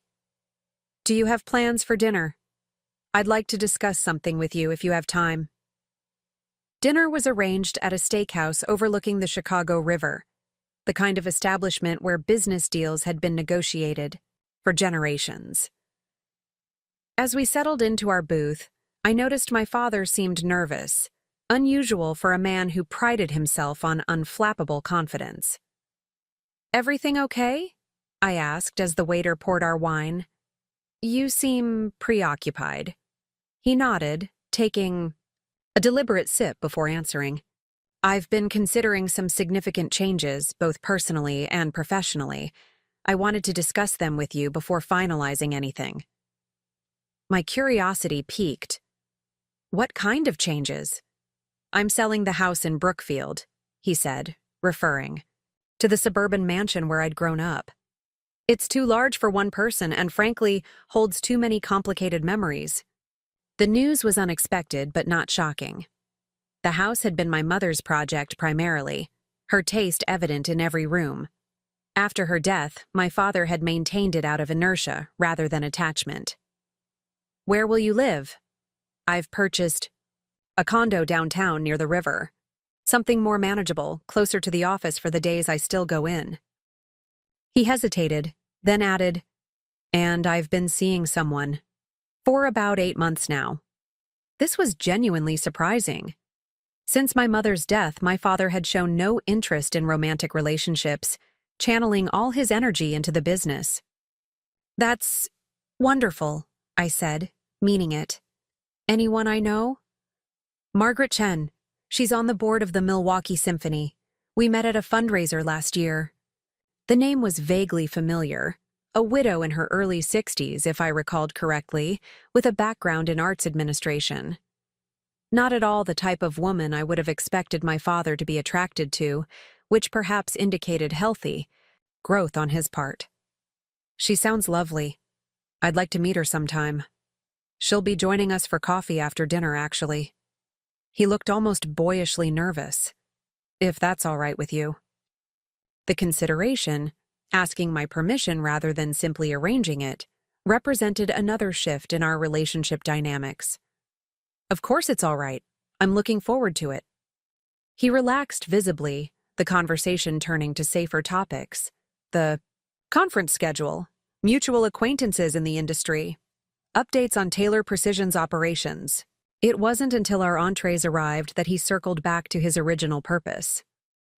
The other change I wanted to discuss is more significant, he said, setting down his fork. I'm considering selling my controlling interest in Taylor Precision. The statement landed like a stone dropping into still water, ripples of implication expanding outward. For 3 generations, the Taylor family had maintained majority ownership of the company. My grandfather's insistence on keeping control had survived economic downturns, acquisition attempts, and the temptation of easy profit.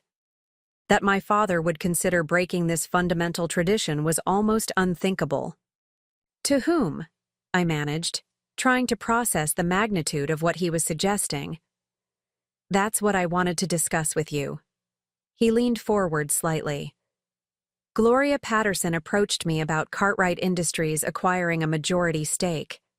They've been impressed with the company's performance since the restructuring, and they see strategic value in integrating our precision manufacturing capabilities more fully into their operations. My mind raced through implications. Cartwright was a reputable company with a strong track record of maintaining the integrity of their acquisitions. The partnership had been productive for both entities. Still, the thought of Taylor Precision, existing without Taylor family control, created a strange, hollow feeling in my chest. What about the employees? The Milwaukee operations? Protected, according to Gloria's proposal.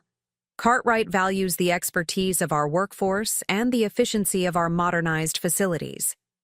They've committed to maintaining the Milwaukee plant as the center of precision operations for at least 10 years, with significant penalties for any deviation. His thoroughness suggested he'd been considering this for some time, working through the ethical implications as well as the financial ones. And you're comfortable with this? Ending 3 generations of family ownership? He was quiet for a moment, considering his response. I used to believe that preserving family control was the most important aspect of my responsibility to the company. The past 3 years have taught me otherwise. He met my gaze directly. What matters is ensuring the company's continued success, its ability to provide stable employment, its contribution to the industry. Cartwright offers the best path to those outcomes, especially given... He trailed off. Given what? I prompted. Given that you won't be returning to lead Taylor Precision? He completed. And Nathan is obviously not an option. The simple acknowledgement that the company's future couldn't depend on family succession revealed how far my father had come from the rigid thinking that had characterized most of his career. Have you had any contact with Nathan? I asked, carefully. My brother remained a painful subject, his betrayal still raw despite the passage of time. Sporadic emails, my father admitted. He's in Thailand now, teaching English and, according to him, finding himself. He asked for money last month, not for himself, he claimed, but for a local school he's involved with. Did you send it? No. The single syllable contained complex emotions, regret, disappointment, resolve. I offered to donate directly to the school if he provided legitimate contact information. He never responded. Nathan's patterns hadn't changed then. The same manipulative tactics, the same expectation that family would bail him out regardless of his actions. I think you made the right call, I said gently. He nodded, then refocused on the original topic. Regarding Cartwright's offer, I wanted your input before proceeding, as a board member and as my daughter.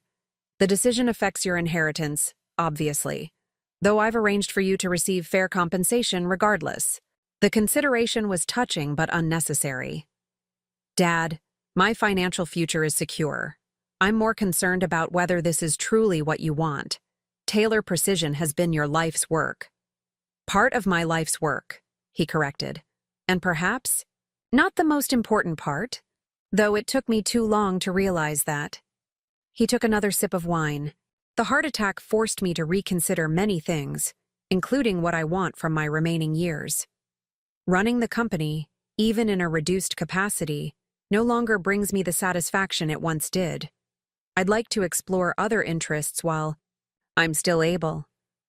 Like the symphony? I asked with a small smile, thinking of Margaret Chen. Among other things, he acknowledged, a hint of color rising in his cheeks. I've been taking piano lessons again, and considering some travel. Margaret has family in Singapore she visits regularly. The image of my workaholic father pursuing music and international travel was endearing in its unexpectedness. It sounds like you're creating a meaningful next chapter. I'm trying, he agreed. Something I should have done years ago, if I'm honest. Your mother always wanted to travel more, to explore interests beyond the business.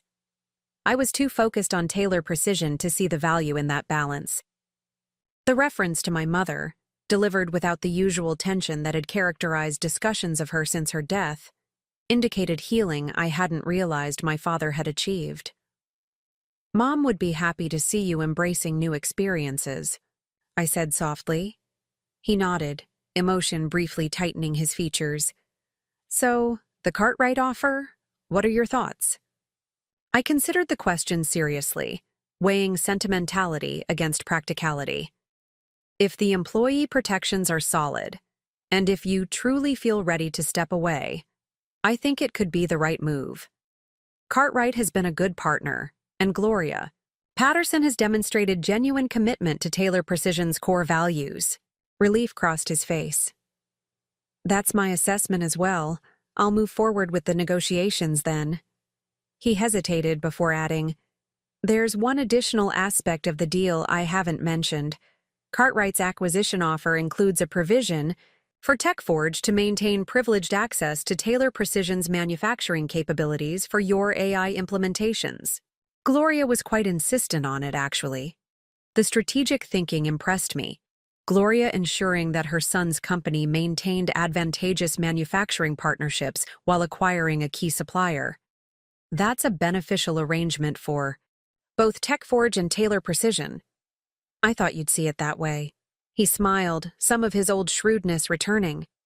Gloria Patterson is quite the businesswoman. Reminds me of you, actually. The comparison, delivered as a straightforward compliment rather than with the reservations that would have accompanied it in the past, warmed me unexpectedly. Speaking of TechForge, my father continued, your presentation today was remarkable. The practical applications of your adaptive system are even more extensive than I initially realized. We're just scratching the surface, I agreed. The team in Boulder has been extraordinary, creative, dedicated, willing to challenge assumptions. The culture we've built there has exceeded my expectations. Culture is crucial, he acknowledged. Something I didn't fully appreciate until recent years. Building the right team matters more than any individual decision. That's been my philosophy in Boulder from day one, I explained. Hire exceptional people, create conditions where they can thrive, then give them the autonomy to innovate. The results speak for themselves. They certainly do. Marcus must be pleased with the division's performance. We've exceeded targets for 2 consecutive quarters, I confirmed. There's talk of expanding the team significantly next year, possibly opening a second development center in Austin. Would that mean relocation for you? I shook my head. I'd remain in Boulder, overseeing both locations. The Austin facility would focus on hardware integration while we maintain software development. In Colorado. Sounds like TechForge is positioning you for continued advancement, he observed. Exactly as you deserve. The genuine pride in his voice, untinged by the competitive edge that had often colored his professional assessments in the past, felt like the culmination of a long journey toward mutual respect. Our conversation was interrupted by the arrival of Margaret Chen, exactly as scheduled for after-dinner coffee. She was elegant and warm, her intelligence evident in sharp observational, humor and thoughtful questions about my work. Watching her interaction with my father, the easy familiarity, the respectful attention each paid to the other's opinions, I saw what healthy partnership could look like for him. So different from the dynamic he'd shared with my mother, which had been loving but hierarchical, with my father as undisputed decision-maker in all matters beyond the domestic sphere. Jennifer has been telling me about the expansion plans for her division, my father explained to Margaret as she joined. Our conversation about TechForge, potentially adding an Austin development center next year. How exciting, Margaret replied with genuine interest. I visited Austin last spring for a conference on arts funding. Vibrant city, though the summer heat is rather intense. Do you enjoy living in Boulder? The simple personal question about my preferences, my quality of life rather than just professional accomplishments, highlighted the difference in conversational dynamics with Margaret present. She humanized our interaction, drawing out aspects of experience that my father and I typically glossed over in our focus on business matters. I love it, I answered honestly. The mountains, the outdoor culture, the mix of academic and technological innovation. It's become home in ways I didn't anticipate when I first moved there.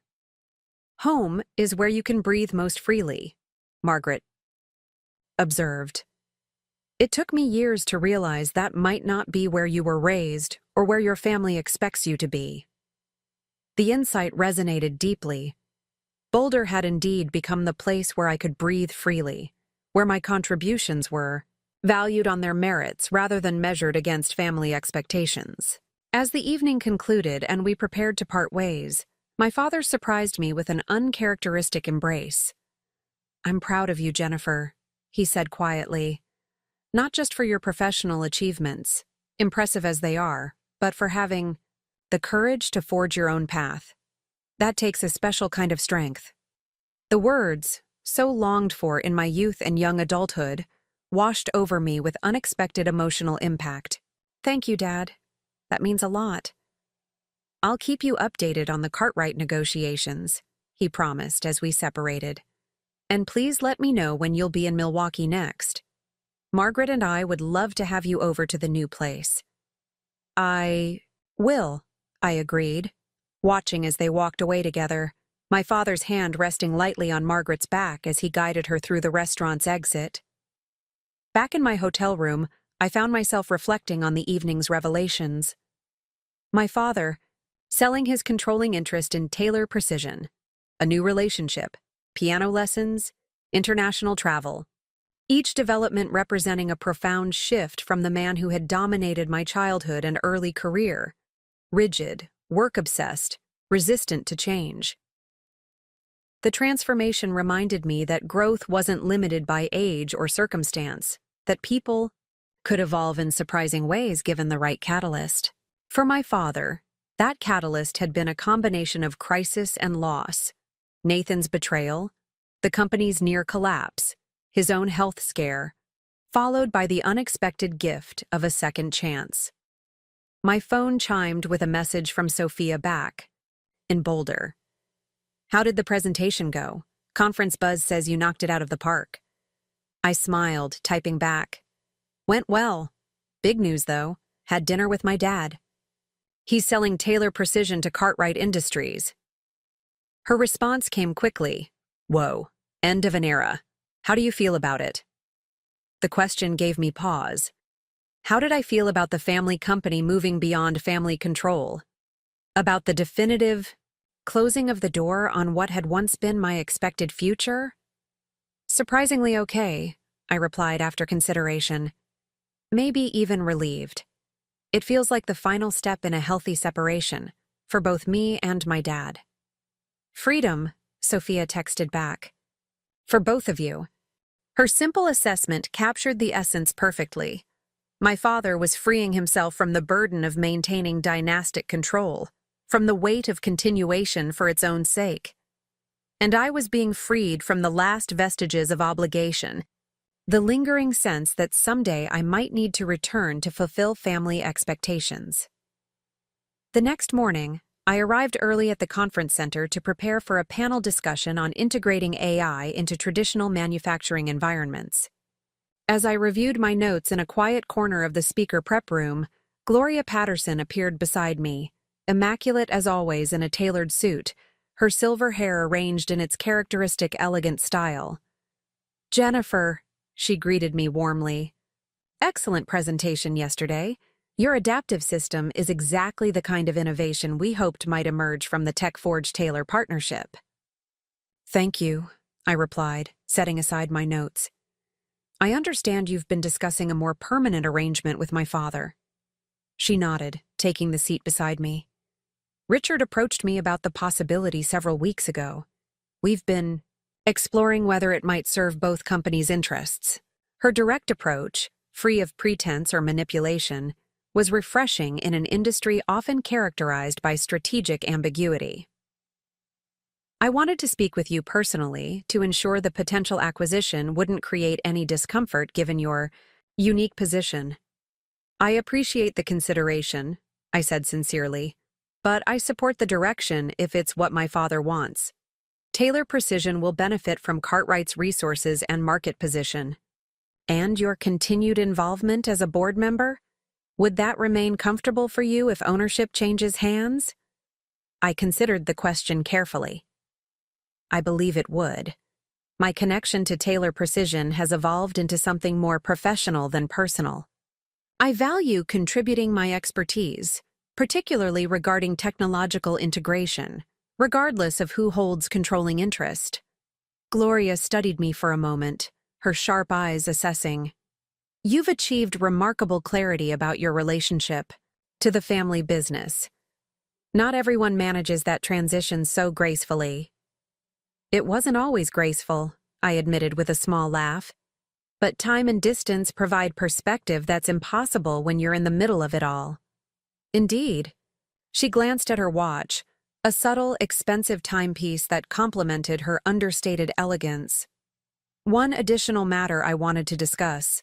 The acquisition, if finalized, would create new strategic opportunities for collaboration between Cartwright, Taylor Precision, and TechForge. Marcus and I have been discussing the potential for a more formal alliance focused on next-generation manufacturing technology.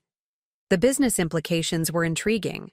What kind of alliance are you envisioning?" "A joint development initiative, combining Cartwright's market reach, Taylor's precision engineering expertise, and TechForge's technological innovation." Her expression became more animated as she outlined the concept. "Manufacturing is at an inflection point, Jennifer. Companies that successfully integrate advanced AI with traditional production processes will define the industry's future. Between our three organizations, we have all the components needed to lead that transformation." The vision was compelling and aligned perfectly with the direction I'd been pursuing in Boulder. "It's an exciting possibility. I'd be interested in exploring it further once the acquisition is finalized." "Excellent." Gloria stood, preparing to depart for her own panel session. "We'll arrange a proper meeting with the relevant teams in the coming weeks. And Jennifer—" She paused, something almost maternal flickering across her typically businesslike demeanor. "For what it's worth, I believe your father's decision represents growth rather than retreat. Recognizing when to transition leadership is one of the most challenging aspects of building something that outlasts you." The insight echoed my own conclusions from the previous evening. "I think so too." After Gloria departed, I returned to my panel preparation with renewed energy. The potential alliance she had outlined represented an evolution of what I'd been building in Boulder, not just a single division's innovation, but a coordinated transformation across multiple industry leaders. 3 years ago, when my father had named Nathan financial director despite my securing the critical investment, I had felt devalued and disposable. The shock and betrayal had driven me away from Taylor Precision, forcing me to forge a new path at TechForge. Now, Through an ironic twist of circumstance, that path had led me to a position of greater influence than I might have achieved had I remained within the family business. Instead of merely preserving and incrementally improving an existing operation, I was helping shape the future of an entire industry, bringing technological revolution to manufacturing processes that had remained fundamentally unchanged for decades. The panel moderator appeared, indicating it was time to take our places on stage. As I gathered my materials and followed him toward the auditorium, I reflected on how completely my professional landscape had transformed since that painful day in my father's office. I had secured a $10 million investment for our family business, then watched my father name my unemployed brother as financial director. That devastating moment, what had felt like the ultimate professional betrayal, had actually been the catalyst for my greatest growth, pushing me beyond the boundaries I had unconsciously accepted, forcing me to reimagine what success might look like outside the narrow definition I'd inherited. Sometimes the worst moments of our lives, viewed in retrospect, reveal themselves as necessary disruptions, painful but essential redirections toward paths we might never have chosen voluntarily. My father's misguided decision had been precisely such a disruption, shattering my expectations but ultimately liberating me from limitations I hadn't recognized were constraining me. As I took my place on the panel, facing an audience eager to understand how artificial intelligence would reshape their industry, I silently thanked the younger version of myself who had found the courage to walk away, to rebuild, to create something entirely new from the ashes of disappointment. Her pain had been real, her anger justified, but her resilience had transformed that painful moment into the foundation for a future beyond anything she could have imagined. 5 years after my departure from Taylor Precision, I stood on the stage at the Global Technology Innovation Summit in San Francisco, accepting the Transformative Leadership Award for the work my team and I had accomplished at TechForge. The adaptive manufacturing system we'd developed in Boulder had revolutionized production processes across multiple industries, from automotive to medical devices, creating efficiencies that industry analysts had once declared impossible. This recognition belongs to the extraordinary team at TechForge who dared to challenge manufacturing's most fundamental assumptions, I said, holding the sleek glass award, and to the visionary partners at Taylor Precision and Cartwright Industries, who provided the testing grounds where theory could become practical reality. From my vantage point on stage, I could see Marcus Patterson in the front row, his proud smile reminiscent of a parent at a graduation ceremony. Beside him sat my father, now fully retired from Taylor Precision following the Cartwright acquisition 3 years earlier. He had flown in specifically for this ceremony, bringing Margaret with him, now his wife of 2 years. They made a striking couple, both elegant in their 60s, both embarking on unexpected second chapters in life. The formal proceedings concluded with a reception in the hotel's grand ballroom, where industry leaders mingled with innovators and press representatives. I moved through conversations with practiced ease, discussing technical details with engineers one moment and business strategy with executives the next. "There she is," called a familiar voice. I turned to find Gloria Patterson approaching, champagne flute in hand. The woman of the hour. "Hardly," I demurred, accepting her congratulatory kiss on the cheek. "Just fortunate to work with extraordinary people." "False modesty doesn't suit you, Jennifer," she chided gently. "Your vision drove this innovation from concept to market changing. Reality. Own it." Gloria had become something of a mentor since the Taylor Precision acquisition, her direct manner and strategic brilliance providing guidance as I navigated increasingly complex leadership responsibilities. At 72, she remained a formidable presence in the business world, recently transitioning from CEO to chairwoman of Cartwright Industries, with plans to fully retire within 2 years. "I hear the Austin Center is exceeding projections," she remarked, referring to TechForge's second development facility, now in its 3rd year of operation. "Significantly," I confirmed. "The hardware integration team there has accelerated our implementation timeline by nearly 8 months, Excellent. And the Joint Development Initiative? The alliance Gloria had proposed 5 years earlier, connecting Cartwright, Taylor Precision, and TechForge in a coordinated approach to next-generation manufacturing, had evolved into a formal development consortium now involving 12 companies across multiple sectors.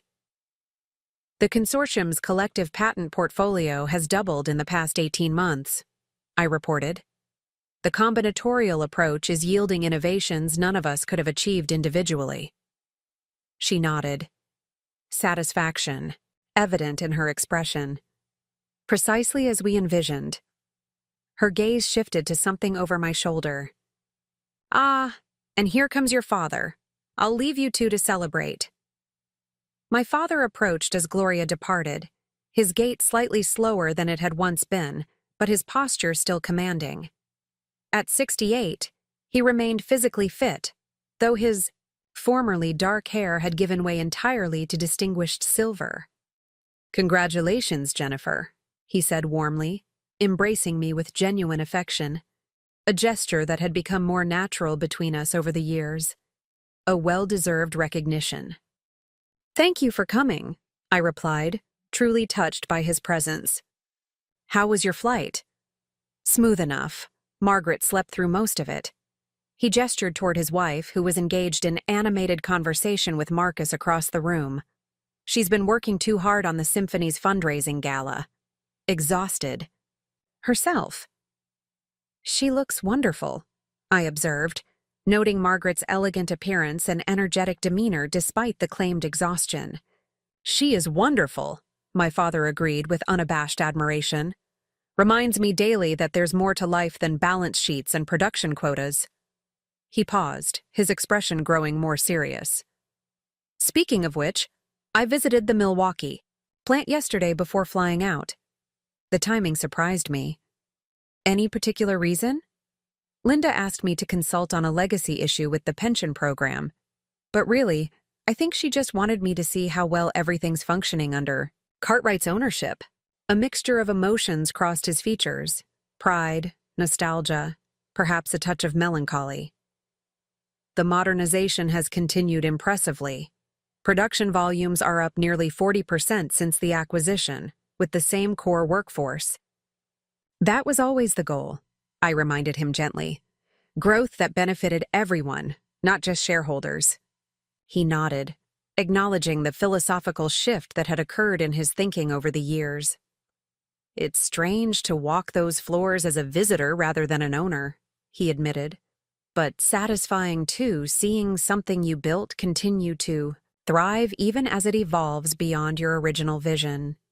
The sentiment resonated deeply.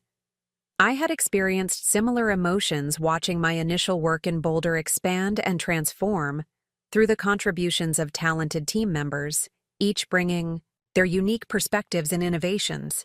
That's the truest form of legacy, I suggested. Not controlling something indefinitely, but creating something with enough inherent strength to grow beyond your direct influence. Wisdom beyond your years, he said with a small smile.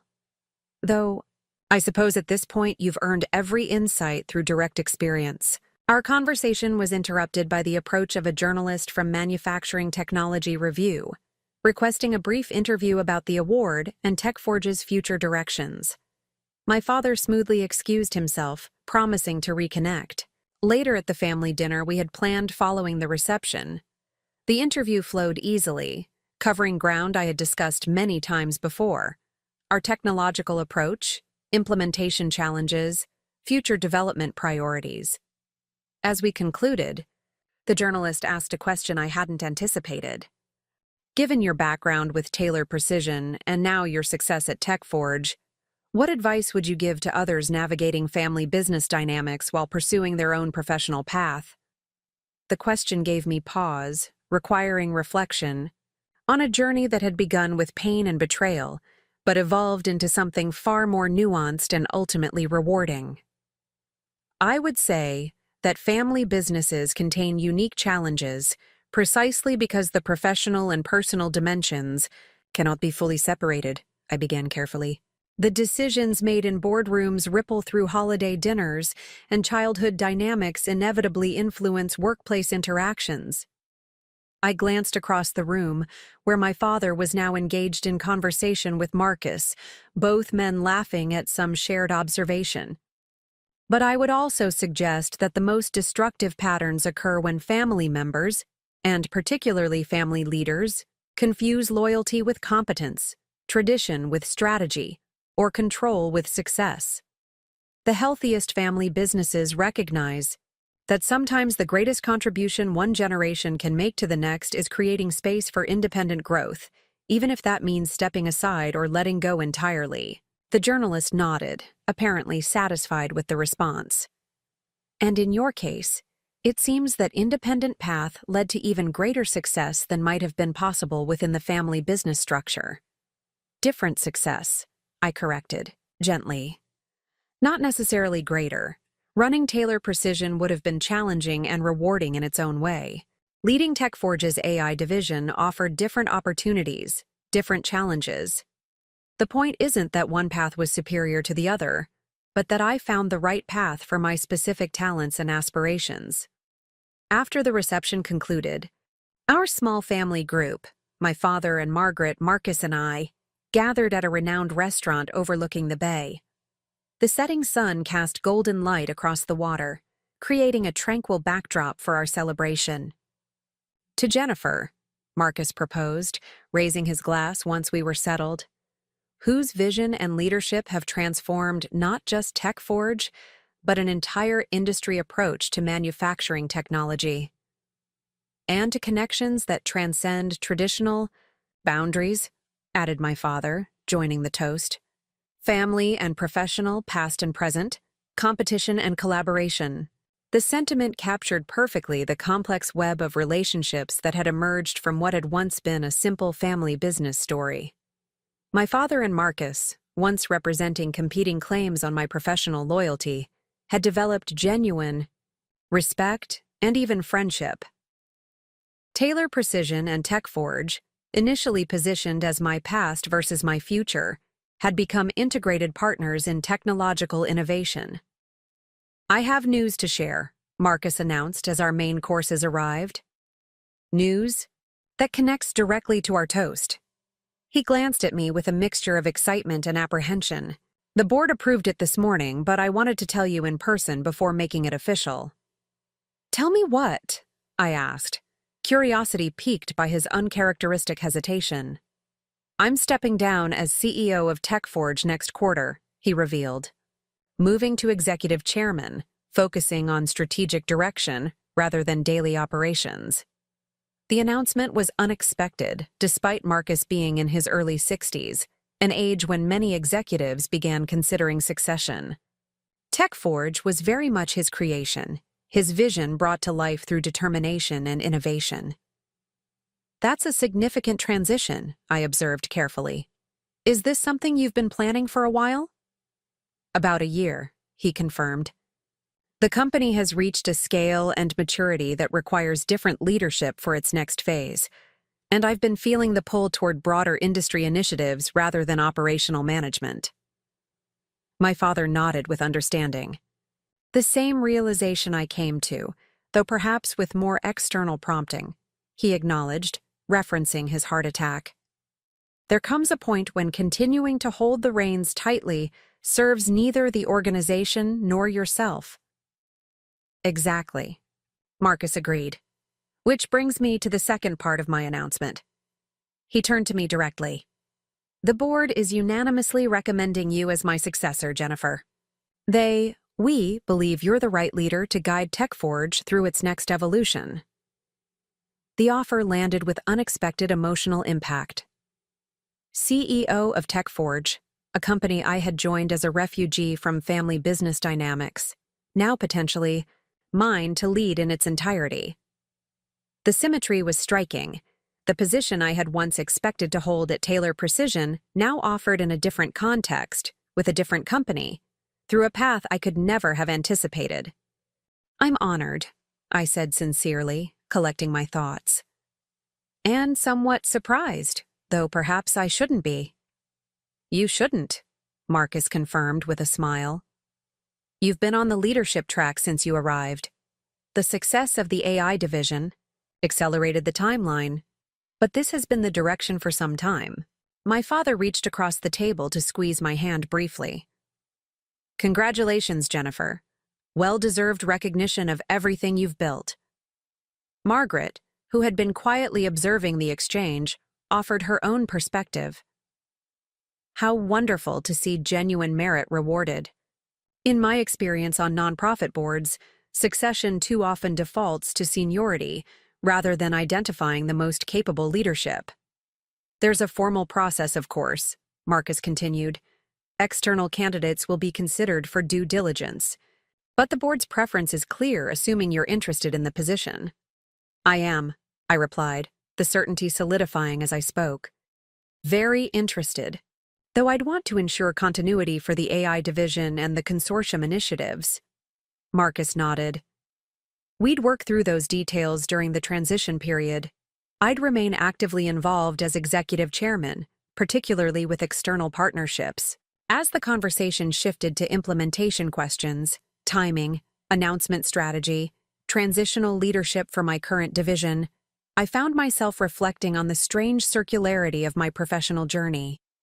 5 years earlier, I had declined my father's offer to lead Taylor Precision, choosing instead to focus on building something new at TechForge. Now, that decision had led to an opportunity that exceeded what either path alone might have offered. Later that evening, after Marcus and Margaret had returned to their hotels, my father and I took a short walk along the waterfront. The night air was cool and crisp, the lights of the Bay Bridge creating a gleaming pathway across the dark water. CEO of TechForge, he mused, hands in his pockets as we strolled. A remarkable achievement, Jennifer. One entirely earned through your own merit, not inherited or granted through family connection. There's irony there, I acknowledged. 5 years ago, I turned down leadership of Taylor Precision to pursue what seemed like a narrower but more independent path. Now that path has led to a broader opportunity than I might have had otherwise. Life rarely follows linear progressions, he observed, particularly when we have the courage to take unexpected turns. We paused at a viewpoint overlooking the illuminated city skyline, the wind carrying the faint sound of foghorns in the distance. Do you ever regret selling Taylor Precision? I asked, a question that had lingered unasked for years. Ending family ownership after 3 generations? He considered the question thoughtfully before answering. Not regret, no. Nostalgia sometimes, especially when I visit the plant or encounter longtime employees. But the company is thriving. The workers are secure. The innovations your grandfather valued are continuing. He turned to face me directly. And you found your own path, one that proved better suited to your talents and aspirations than what I had narrowly imagined for you. The simple acknowledgement, delivered without qualification or defensive justification, represented how profoundly our relationship had evolved over the years. I want you to know, he continued, that watching you build your career at TechForge, seeing the leader you've become on your own terms, has been one of the great joys of my later years. Far more meaningful than any continuation of Taylor family control could have been. The words touched me deeply, carrying the weight of a journey we had both traveled, from rigid expectations and painful disappointment to mutual respect and genuine appreciation. Thank you for saying that, I replied softly. It means a great deal coming from you. I only wish your mother could have seen it, he added, a hint of wistfulness in his tone. She always said you would forge your own path, even when I couldn't see beyond the boundaries of what I'd inherited and built. She was insightful that way, I agreed, remembering my mother's quiet confidence in my abilities even when they diverged from family traditions. We resumed walking, comfortable silence settling between us as we made our way back toward our hotels. The path ahead, professionally for me, personally for both of us, contained challenges and opportunities neither of us could fully anticipate. But we moved toward that future unburdened by the weight of unfulfilled expectations or unhealed wounds, each finding unexpected fulfillment by releasing the narrow definitions of success we had once accepted without question. I had secured a $10 million investment for our family business, then watched my father name my unemployed brother as financial director. That moment of profound disappointment had set in motion a journey neither of us could have imagined, a journey that had ultimately led to greater growth, deeper connection, and more meaningful accomplishment than continuing along expected paths might ever have allowed. Sometimes what initially feels like rejection becomes redirection toward something better suited to who we truly are. Sometimes closed doors don't represent failure, but invitation to explore rooms we might never otherwise have entered. And sometimes, when we have the courage to walk away from situations that diminish our worth, we create space for unexpected possibilities that affirm and expand it. As the San Francisco night enveloped us in its misty embrace, I felt profound gratitude for the painful catalyst that had launched me beyond familiar limitations into a future entirely my own. Yet somehow, through life's strange alchemy, more deeply connected to my origins than I could have imagined possible. Up next, you've got 2 more standout stories right on your screen. If this one hit the mark, you won't want to pass these up. Just click and check them out.